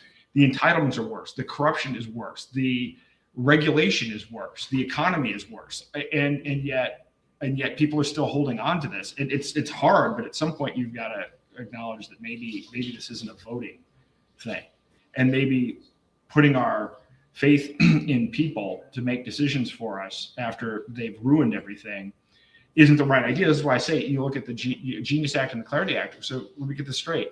There's a group of people that is responsible for the dollar losing 98% of its purchasing power, $39 trillion worth of debt, $200 trillion in unfunded liabilities.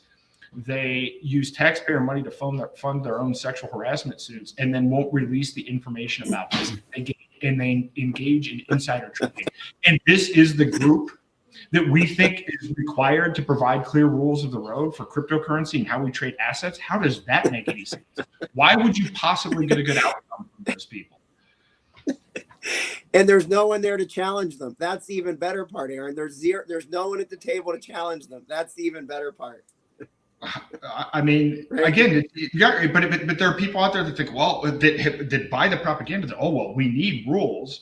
These people better set these rules. The probability of getting rules that protect anybody from that group is zero. It doesn't make any even basic sense if you think about it for like 10 seconds. And yet here we are, and it's just, whatever. I'm holding out hope. Look, I'll try to raise awareness around the Clarity Act. And I went on with Catherine Austin Fitz on Friday, and I've got some bigger interviews and stuff coming up that will probably reach, I was out at Weinstein and everything else, probably reaching millions of people. I mean, last week on mine, I reached 3 million people just through X. So we're reaching more and more people, and then some people are starting to comment, but it's not enough to counter $200 million in lobbying and everything else. But maybe this war, I saw if the weather in DC and everything else, if they don't get this done, that Clarity Act done in April, then it's going to be shelved for this year. In which case, if the midterms happen, Clarity might actually be dead. So now, if that happens, again, all that's done is bought time for people to understand what's going on here, to understand that what we're actually facing is technocracy, and that we've got to hit the exits. It doesn't give us more time to believe in another group of corrupt morons that are going to come in and ruin the system. That if that's the approach that we take, then we'd be better off just having it happen sooner rather than later, rather than just kind of drawing this out. Why wouldn't they, Aaron? Like, if this Clarity Act doesn't pass, why wouldn't they just put together a big beautiful bill number 2 and just hang it all over that big Christmas tree at the end of the year and just jam and slam it through, like they tried to do with the NACs a couple of years ago, right? The natural asset corporations. I mean, we've seen the NYSE, the SEC, FINRA. They don't care. They're all in on it together. I mean, they'll ramrod that stuff through. I mean, I just think it comes down to there's no choice between CFTC and SEC. I think they'll just say this is who gets it, and this is how it's going to be. And these are the rules. That someone will just slam it through. That's what I don't think they'll shelve it. I think that if this war goes on and continues to be unpopular, and if in Trump's case, because he put up the litmus test, if oil keeps on going up and gas keeps on going up, then there are going to be enough people, I think. The Dems are not going to vote for this because they want to recapture power. I think there are enough Republicans that are going to look at this saying he's a lame duck anyway. I don't need to be loyal to him anymore. And if the war is unpopular out of their own perceived self-interest, I think there are enough people that would defect to shelve it. That's a scenario. I'm not even saying this is the most likely. I'm saying that this is a glimmer of hope. I'm saying this is still kind of a long shot, because let me tell you what I'm not saying. What I'm not saying is, well, we can only get the truth out to these senators, they'll vote the right way. Because that's not even on the table. I have talked to these people. I've talked to Ted Cruz, Cynthia Lummis. I've talked to many of these senators. There's no interest in facts. These people, you have to be pretty naive at this point to think that your congressman is swayed by objective information. I mean, at this point, this is clearly not how this works. They work based on self-interest, and given that we don't have, billions of dollars to counteract people that benefit from the legislation, we're not going to win on that front. It is literally a sentiment shift and a variety of factors that are not under our control that would actually tilt this the right way. And look, it seems to be happening, right? Like, again, it is stalled. There are, it's a little bit stalled right now. And, again, I think the price of oil has more to do with whether the Clarity Act lives or dies than anything else. Nevertheless, we can continue to get the information out there. I think if you could understand what the techmate looks like in Gaza and how that is a blueprint for everything else, that would change your perspective on what stablecoins are. That would change your perspective and your understanding of what tokenized assets are. If you understood that we leveled a country and destroyed 90% of the buildings and displaced 2.3 million people. And then basically what we're saying is you don't get your land back. You don't own any property. Here's a digital token. That's what tokenization is. And what Patrick said is exactly right. This is how you will own nothing. Yeah. And if it's hard for you to understand that conceptually the way that I've been laying it out for the last 3 years, then here's an actual plan. Here's the country. This is the AI-powered smart city. This is the token. They're describing it. It's a 32-page document. You don't have to believe me anymore. All you have to do is read the document they wrote. And this is Gaza. I mean, again, the whole, now you have to go back and look at October the 7th. I mean, you have to really look at October the 7th, right? I mean, if we're honest about it, you get into trouble talking about it. I got into trouble talking about it at the time. I won't even go into that now, but I mean, at some point you question that narrative. They were allowed in. Yeah. Right. Absolutely. This was not an accident. So well, and again, I look at the harmonics and I had a signal, in the crude oil, and I listen to media and they're hyping it. Oh, they always come out $150, $300 crude oil, whatever it is. And I was like, I don't think so. I think this crude oil is going to go down. And if it goes down below 79.37, it's going way lower, And again, that's how you can sort it out. I know that sounds kind of crazy, but that's how I sort this stuff out, because I'm like, okay. And the thing is, it's not like that was some random number. The crude oil came back up and tested that 79.37 like 4 or 5 times, to prove that level was important, and it proved it 5 times, So it fits with the narrative. It goes back and it ties in with what Witkoff was saying when he said 2 years ago there was a master plan. And you're like, wait a minute, 2 years ago, he said this 3 or 4 months ago. 2 years ago, that was before October 7th, and this is intentional, Aaron. I mean, this has been built for a long time. And I think this IMEC corridor plan, I think it fits perfect. I don't know if you've studied that at all or read it. I've only read summary information, but yeah, I mean, it certainly plays it fits like a hand in glove. Yep. I mean, it's got all the things in it, right? It's got, railways, ship to rail transit networks, high-speed data cables. It involves India, USA, Saudi Arabia, France, Germany, Italy, European Union. I mean, it's basically an alternative to the Belt and Road. I mean, it's a power play to some extent. I mean, it's a counter to China's Belt and Road. I mean, when I listen to all this stuff and you watch what's going on right now, I don't know how that fits it just fits perfect almost. And the termination point, it starts in India, goes through Saudi Arabia, ends in Haifa, at the port of Haifa. I mean, you can't make this stuff up, right? I mean, it's almost exact. It just, if you're going to have these 6 15-minute cities in this Gaza region, what do you need? You need to be able to supply stuff into there. You have to incentivize people, come into, it's kind of like the Roach Motel, you got to have good bait or nothing's coming in. So you got to have supplies. You got to have things that the rest of the world doesn't have. Well, we've got everything. We've got energy. We've got this. We've got food. We've got why? Because they've carved it out. And so why do you go into the Roach Motel? Because it looks pretty good, right? The food looks good. You know, you go in, you don't come out. Yep.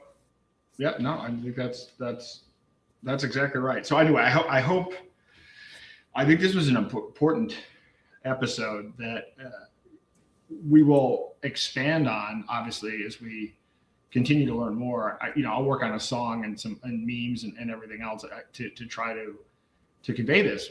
But and I want to get my hands on the whole 32-page plan for Gaza and share that and put that out so that people can actually see this is, no one's theorizing about this. This is an actual document, a plan, $112 billion plan that has been drafted and significant work and vendors, and it's been mapped out. It's a full business plan. And so if you're in any way skeptical about technocracy, this is what I've learned about this, because it was a little murky.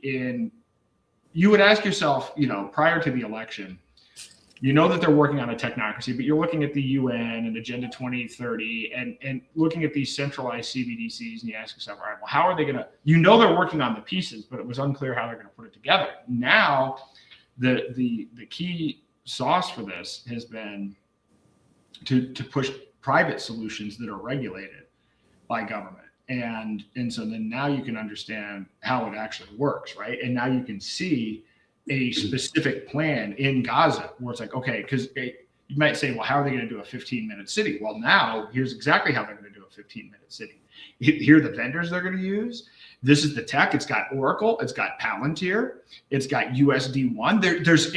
It's very concrete now. It's not there are some people behind the scenes working on some stuff, or even though we knew there were CBDC pilots, people used stable coins to do $33 trillion worth of transactions. You don't even have to speculate, well, people won't actually use it. People are already using they're already using the technology for different applications that's being proposed in Gaza. So there's not even a question of, can it work technically? It actually already works technically. And so even when you look at Stargate itself,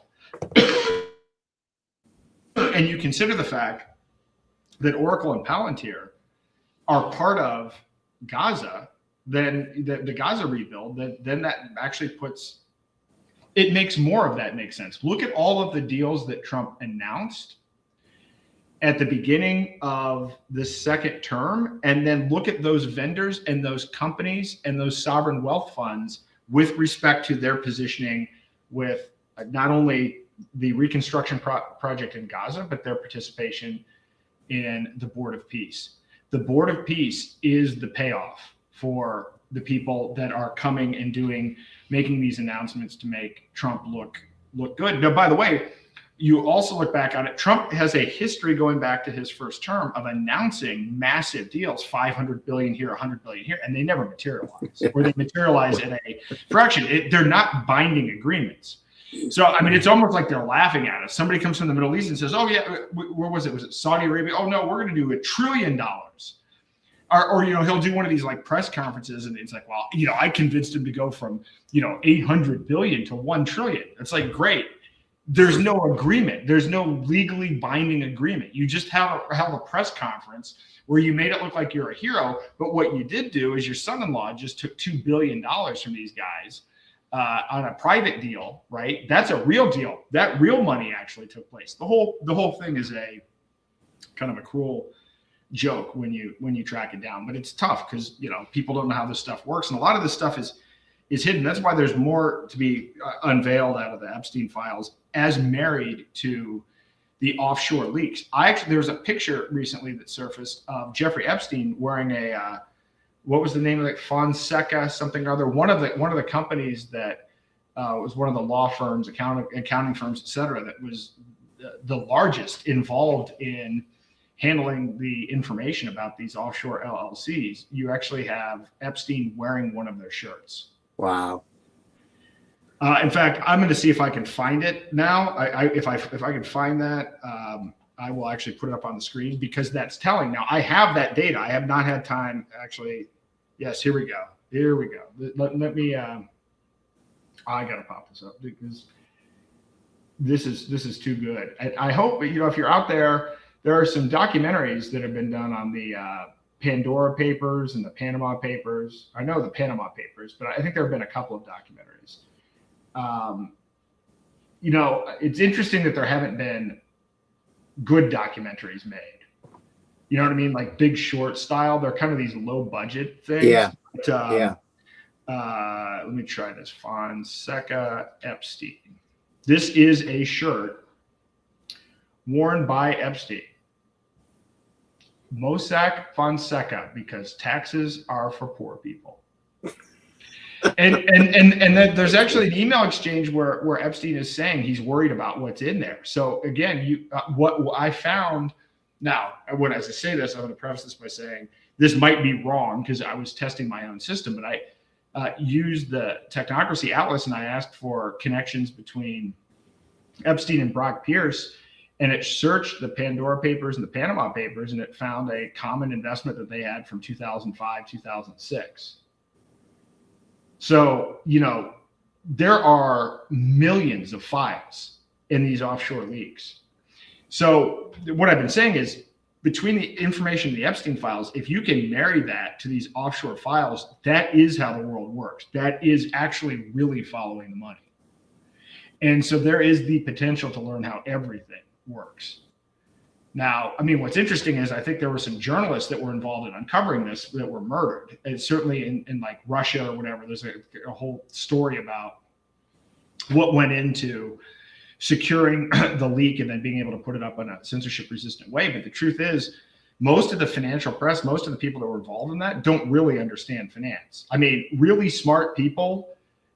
I don't want to say that this sounds horrible, but if you're a journalist, you probably don't really understand how that stuff works, right? You're not trained in how to, You're not knee deep in it. You know what I mean? You don't know. You haven't seen the unspoken, I guess, is the thing, right?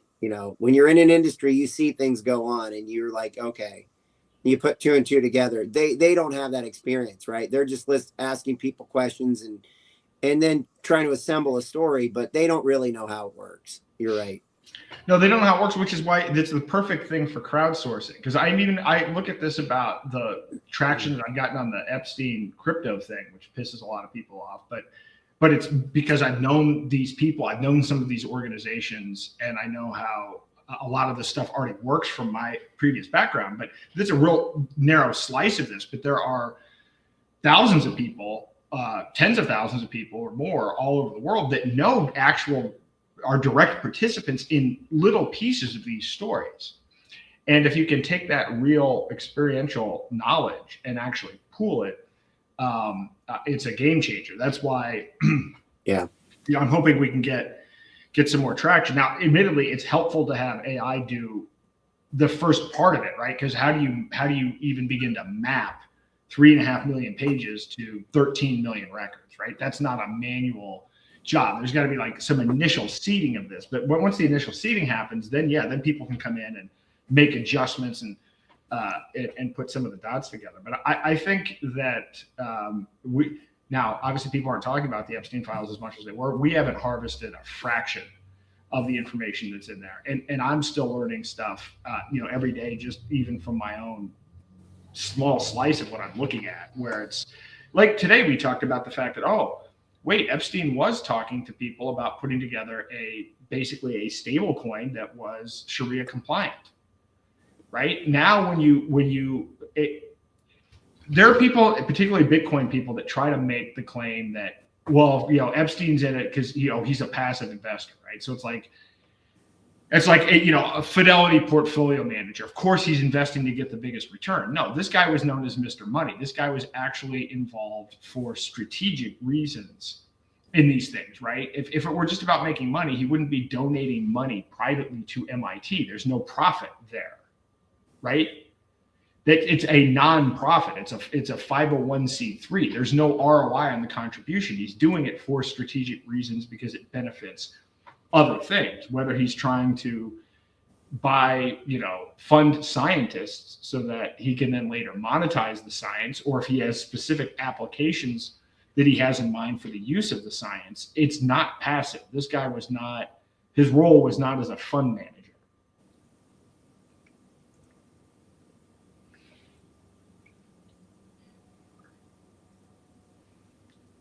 So anyway, it's so much to learn. Hopefully we get back to that. Hopefully society starts focusing on that, because it's related. It's even actively related to. I mean, I haven't even looked. Jared Kushner. I mean, I know Epstein tracked Kushner. I mean, I wonder what the whole history and the whole dynamic is there. Because Epstein seems like the kind of guy, if anybody was going to try to put together and would have been central to this Gaza project, it would have been Epstein. You would think so. One of the things I think that I've been listening to a lot lately, or catching bits and pieces of, I don't know how, sometimes, you don't know how and why, but you get hit with a couple things. But I think you probably can reference this, or I've experienced this in the past where people like to let things out, because they just don't broadcast it. They don't put it on a billboard, but it's almost like it relieves their conscience or something, right? Well, we told them, we put it out there. It's some, I don't know if there's even something here that's higher than that, a higher level of, demonic operation, or, spiritual operation, where they have this belief, I mean, it's probably the reason they also do sacrifice and, all that kind of stuff, whatever. Right. But you wonder if these files have been released almost at this timing, because, it's almost 2 steps behind where they're at, you know what I mean? And we're playing catch up. You ever feel like that? We're playing catch up, but we're 2 steps behind, because the real step is, the stuff that's going on, real time. But look, Gaza's not going to happen overnight. I mean, you're not going to blow that place to shreds and, have, 80-story skyscrapers and 6 cities built. I mean, that's a 10-year project, right? I mean, that's not a, you can't do that in 2 to 3 years. Now, what will be interesting to watch is, BlackRock just invested a few years ago in I think it's called GICS. It's a big infrastructure company. So they're doing data centers, they're doing a bunch of stuff like that. It would be interesting, like you said, when we do the show, start following the money. That's why I'm so interested in this IMAC, because that's following the money. I mean, you can see it. It's coming out of India. It's going through Saudi Arabia. You got data, you got energy, you got hydrogen lines, you got it all. I mean, you got it all coming through there.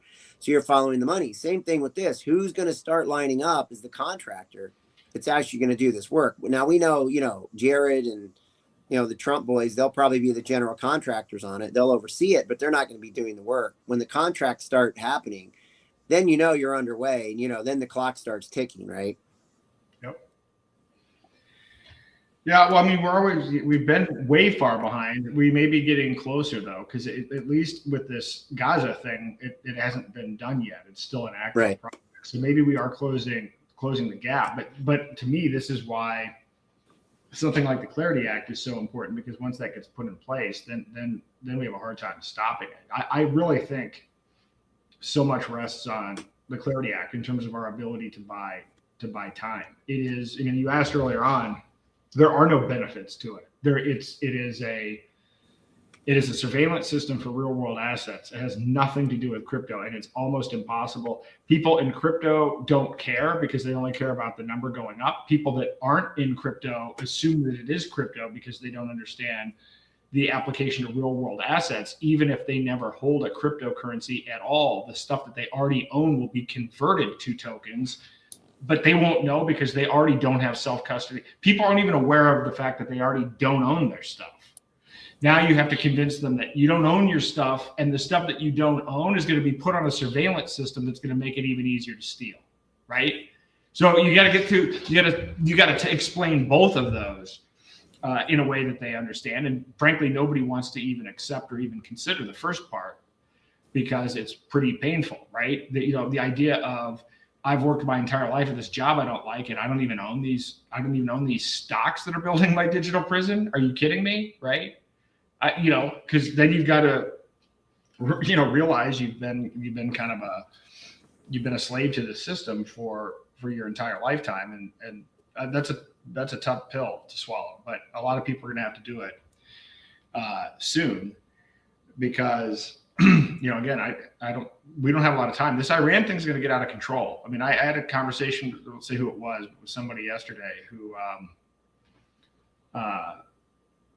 knows a lot about oil, the oil markets, peak oil, all this other stuff. And he had some interesting things to think about related to, what the impact is. And you're already seeing this with not just oil, but fertilizer. Did you just jump in again? Hold on. Are you, all right, Yeah, somehow I got bumped out. I don't know if it was my end or I don't know what happened. All right. Anyway, I was just saying, I don't know what I was just saying. It was Something about energy markets.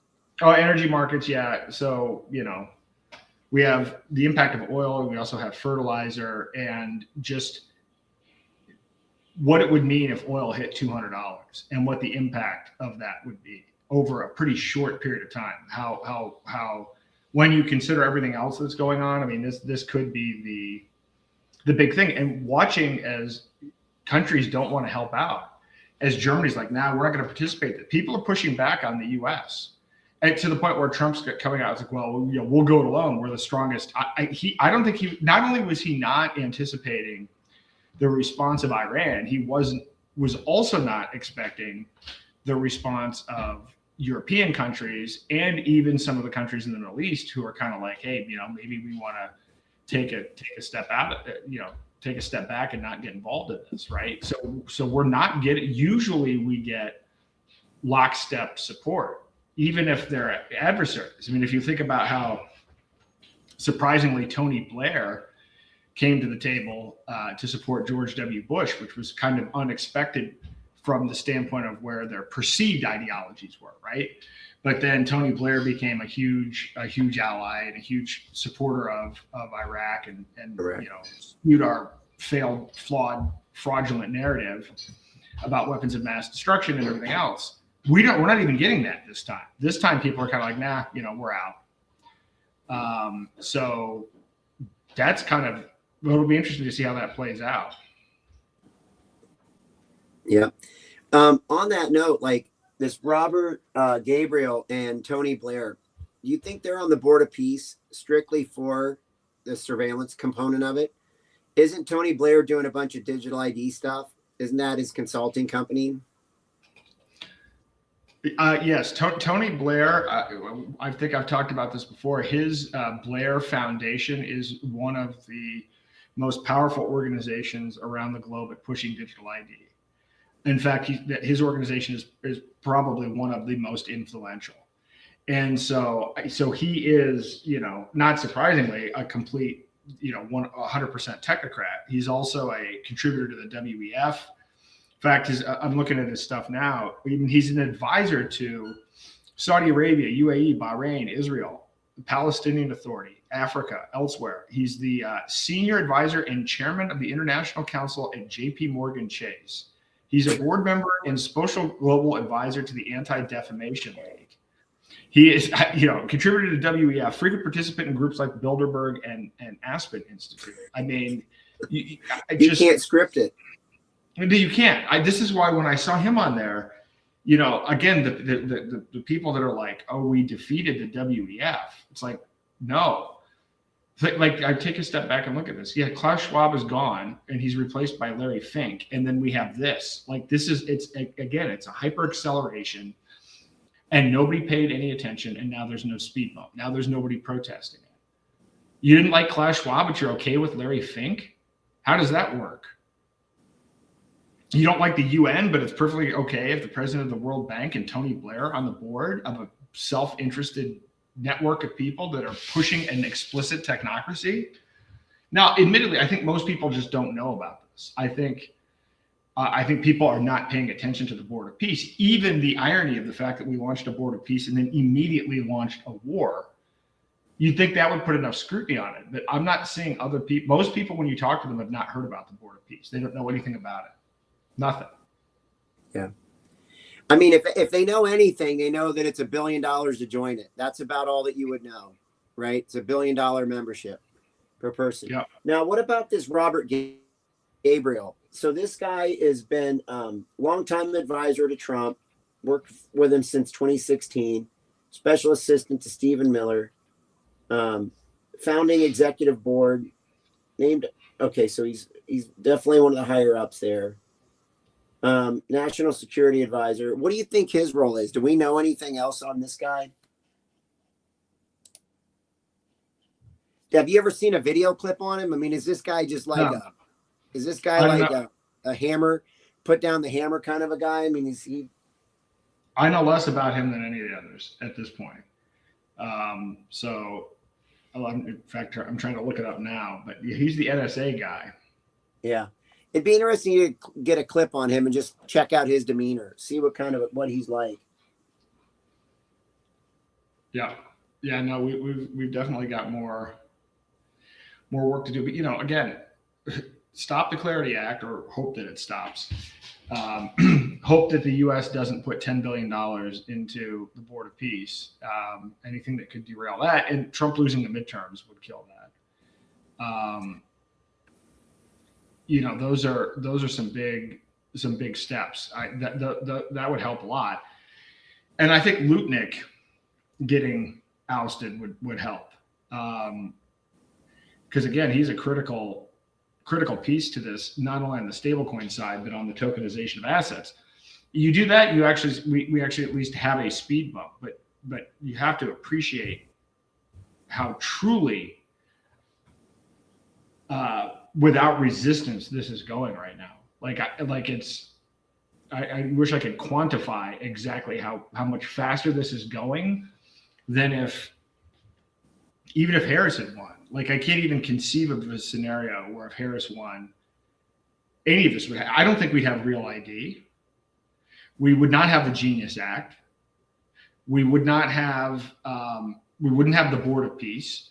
We would have a bunch of incompetent people dicking around with CBDCs and trying to coordinate stuff, having a bunch of meetings with a bunch of, weak people who would draft a lot of policies and put together a lot of specifications and not build anything. That's my guess as to what would happen. Well, and that's what I'm afraid of, Aaron, is that's why we had them, right? In preparation for this. I don't think this stuff is just, like I said, this isn't just a tumbleweed rolling through the desert. You know what I mean? This stuff's laid out. This isn't just happening, right? This isn't just like cinder blocks forming a foundation, and then a house being built upon it. So if you're going to bring this in, what do? You do nothing for 4 years, right? You drive people absolutely insane with nothingness, and then when you come in hard, people are like, yeah, this is what I'm talking about. Action. This is what we've been looking for, is action, They're not assessing the action. They're just saying, this is great. At least we're doing something. You know what I mean? I want to see some people get arrested, but at least we're doing something, Does that make sense? Yeah, it does. Rachel Harkin is saying, did Trump enact Real ID? Yeah, it was one of the first things that Kristi Noem did. So Real ID was passed after being fought for 20 years. It was enacted under Kristi Noem. It's already digital in 15 states. If you don't have a Real ID, you have to pay, or a passport, you have to pay $45 each way on a flight. And the rollout is for Real ID to be digital in all 50 states by 2027. That happened under Trump. This is one of the things I've been saying. I'm like this, because I've been fighting this. People in New Hampshire used to fight this all the time. States fought it. There were like 24 attorney generals fighting it. And Trump gets in and it gets enacted and people aren't even paying attention. That's a massive problem. And I've been trying to say, people are like, well, the UK was trying to do a digital ID by 2029 and people over here were making fun of it. And I talked to the people and I'd find out they already have a Real ID. They don't even realize.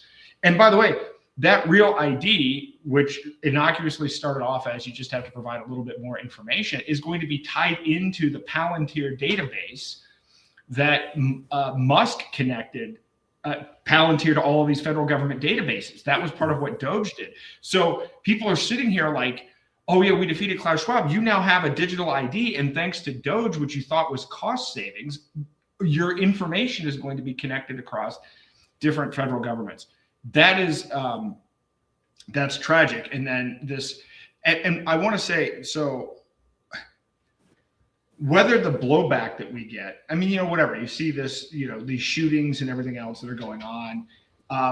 If we attacked Iran and we actually took out a religious leader, so do you not expect retaliation? When unprovoked, you take out somebody's spiritual leader, would we not expect retaliation? I mean, we caused it. And the problem is that when we do have, whether it's an actual real attack, counterattack, or a false flag, then people are going to get afraid, and then they're going to accept more digital ID and more Palantir, which is actually part of the design, which is why every day, whenever something happens, I'm like, I'm not going to, you know, I'm already against the drones and whatever kind of surveillance they're going to try to put in as a consequence of blowback for our own policies that we should have never done. This is what happens. We end up getting more rights stripped away because of the policy actions that we didn't even agree to begin with. And that's happening, right? It's I mean, it's a standard playbook at this point. It's just that it's so predictable that it's frustrating how predictable it is. Yeah. We bombed a school. Kidding. The song I'm going to play on when I close on this, we bombed a school. We double tapped us. We bombed the school, and then we bombed the location outside of the school where the kids were hiding after the first bombing. We killed 170 Iranian schoolgirls. We did this. Our taxpayer money did this. This is no longer speculation.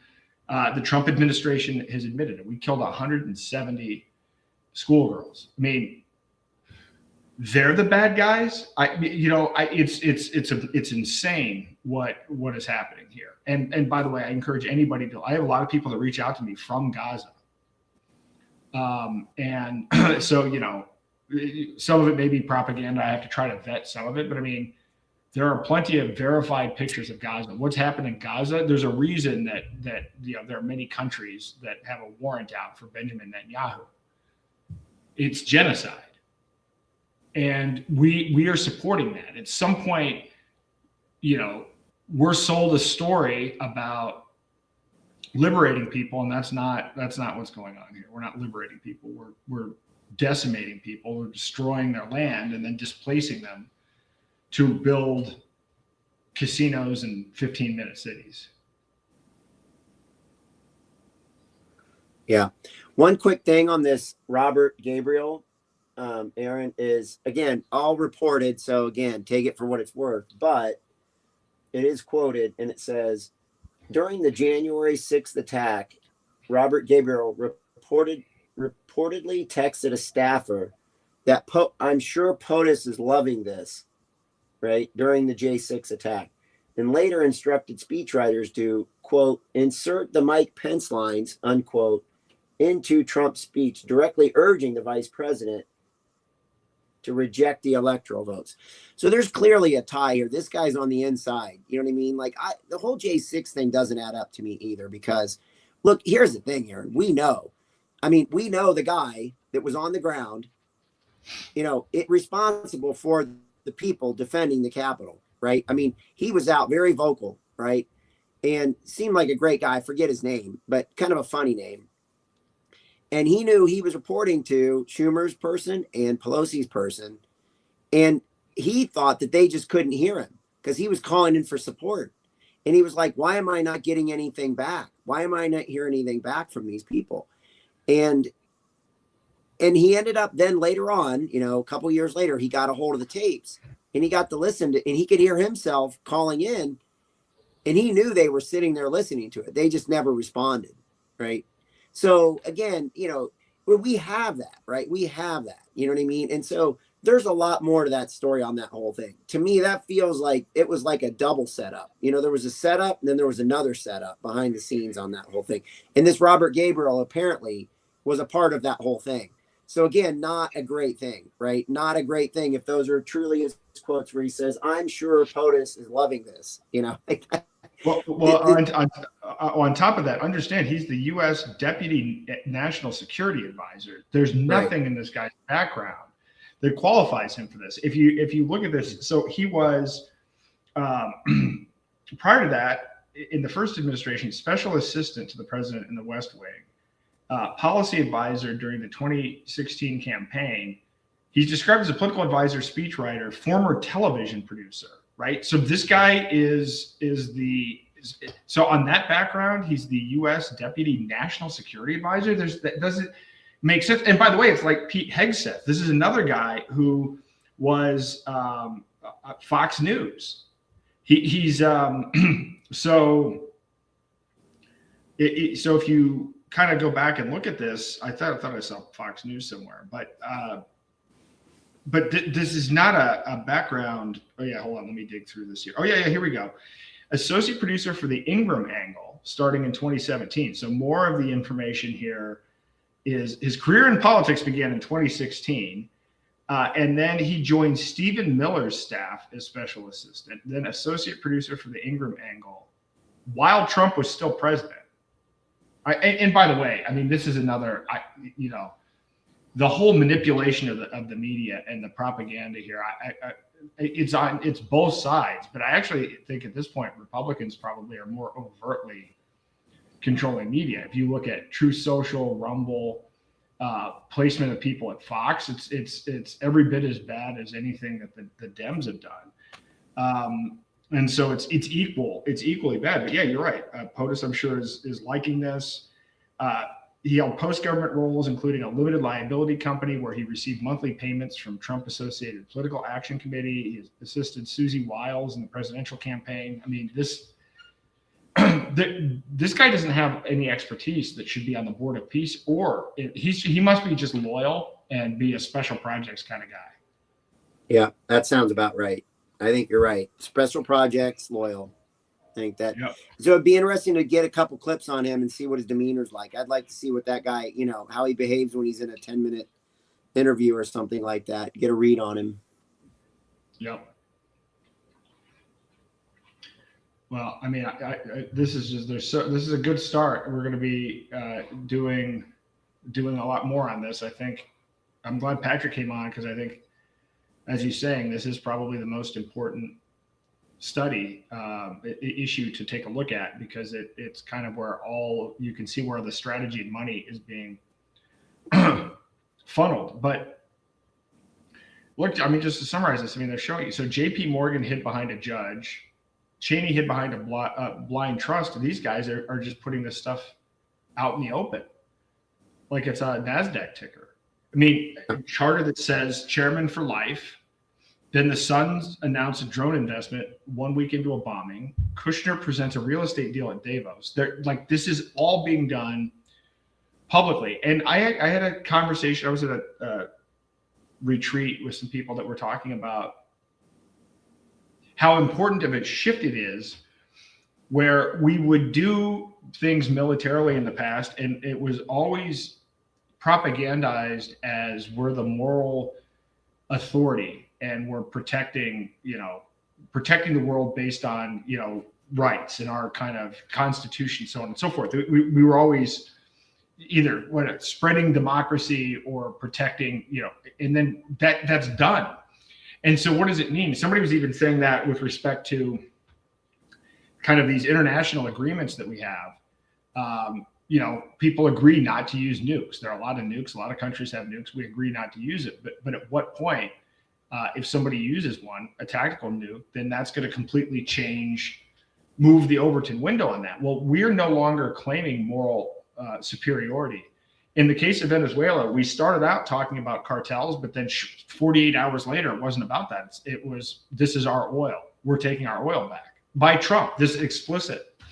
So I think that's a dangerous place to go, even when you're not even using the pretense of having principle, because now it's just kind of a might makes right looting kind of scenario. And I think we're about to find, just as we've gotten crushed by China and technology, I think we're going to find our military might not be as strong as we think it is. I think we are finding that. Well, I mean, we only sent $350 billion worth of money and equipment to Ukraine. So I guess. Well, yeah, to Ukraine, Again, and now China's surrounding Taiwan again. You've got North Korea firing off, weapons, towards Japan.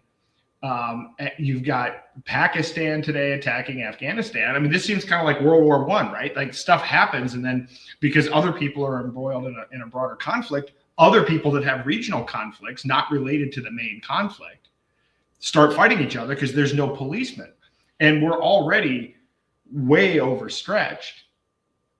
And so, of course, what did we decide to do? We decided to take action in Ecuador. At the same time as we're doing all this other stuff, we're spread way too thin. And the thing is, the other thing that is different about this is young people are not buying it.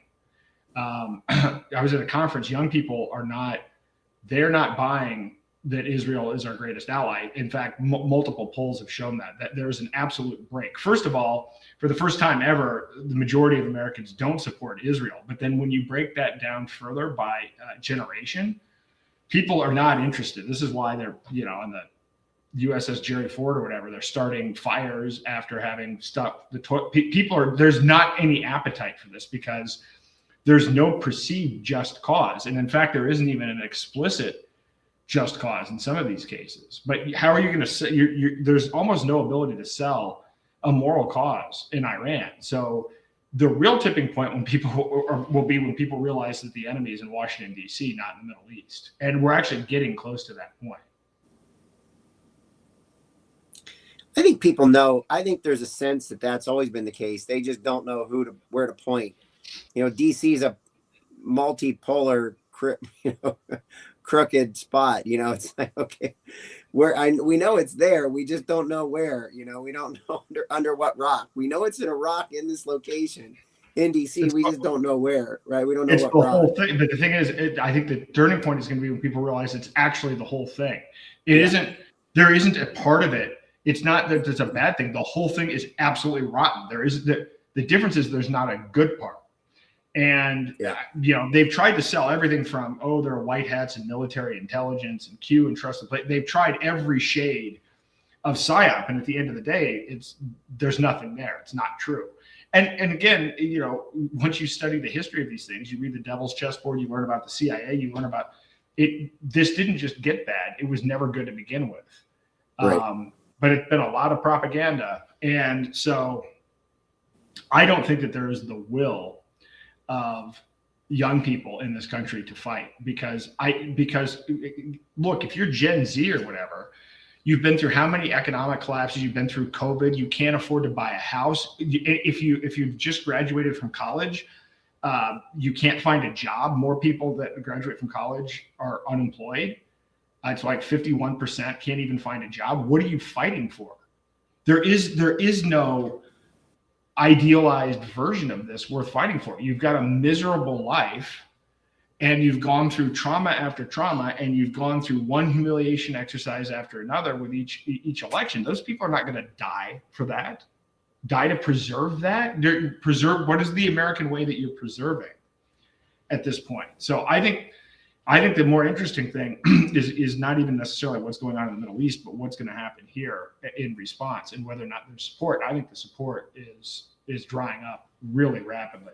So they're going to have to come up with a hell of a false flag to unite people at this point. I don't think people would buy 9/11 if it were today. I think you're right.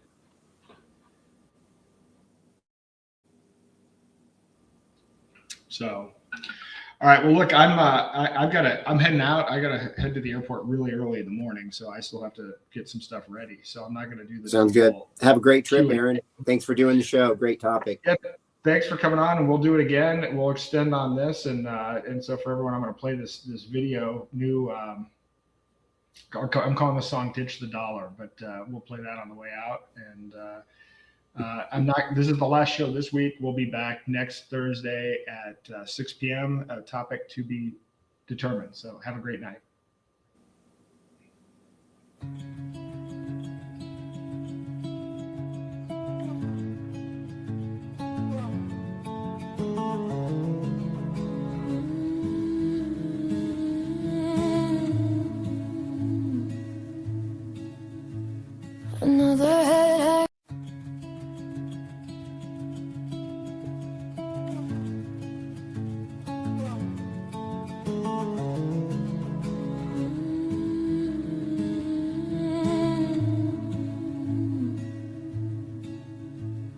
Another head hangs lowly. A child is slowly taken. She braided up her hair that morning. 7 years old and forsaken. The missile found the classroom. Row 3 seconds from the door. Her mother cries into the evening, the same cry she heard before. But you see, it's not me, it's not what's rightly answering my daughter in that chair in a school across the sea. With their tanks and their bombs and their drones and their coins and their sons and their sons in your head they are funding with your dollar, with your dollar, with it's your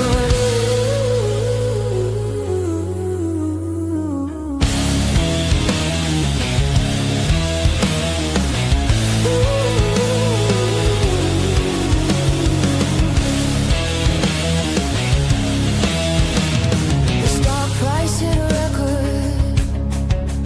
The sun sold 10,000 drones. The draft is on the table now. But the tall boy stays at home. 6'8", you go to war. 6'9", you're free.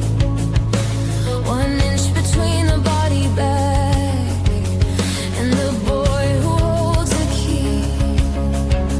But you see, it's not me, it's not my family. His son is 1 inch from the draft and 1,000,000 miles from the infantry. With their tanks and their bombs and their drones and their coins and their sons in your head they are funding with your dollar, with your dollar, with your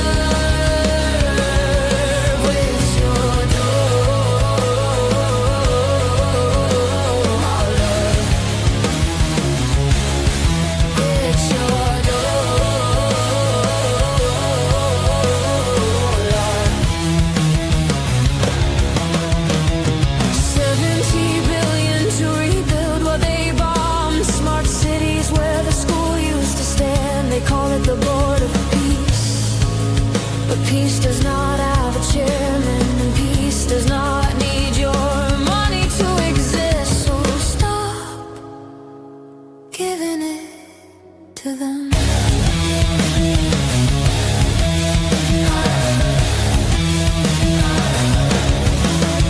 Every dollar, another missile. Every dollar, another drone. Every dollar, another checkpoint. Every dollar, another home gone. Every cent is a tiny bomb. Every bill is a tiny cage. Every dollar that you spend tonight writes a name on a tiny grave. But you see, it's not me, it's not my family. But the dollar in my pocket built the bomb that killed her.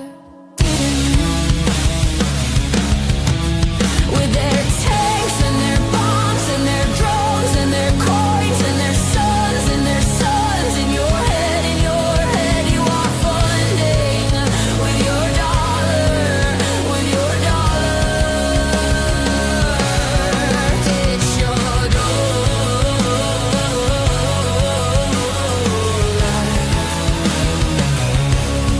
It's your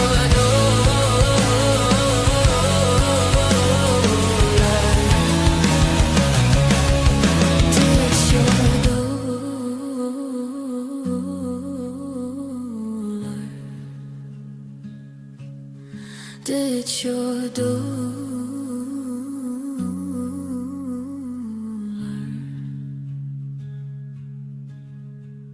Another head hangs lowly. A child is slowly taken. She braided up her hair that morning. Did Fetch the dollar. Bring her home.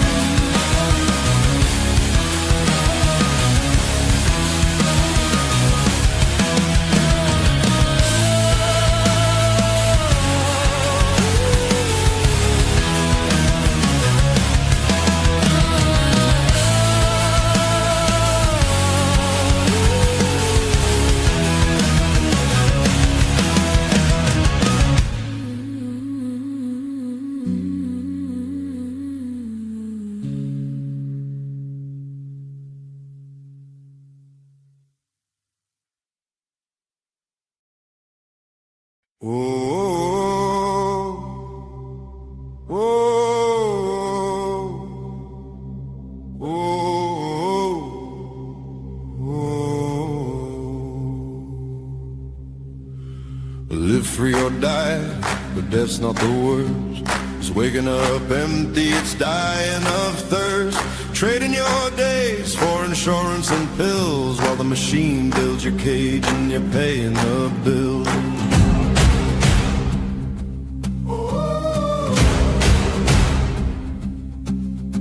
Quiet desperation, that's the real grave. A life half lived as a comfortable slave. This ain't what you were born for, you know it's true. You feel it in your chest, breaking through. They're wiring the walls, closing in, tracking your dollars underneath your skin. Left and right, same throne, same crown. No one stands up, no one makes a sound. They hand you a ballad like it means something real. Two wings of one bird, same deal, same steel. Hey!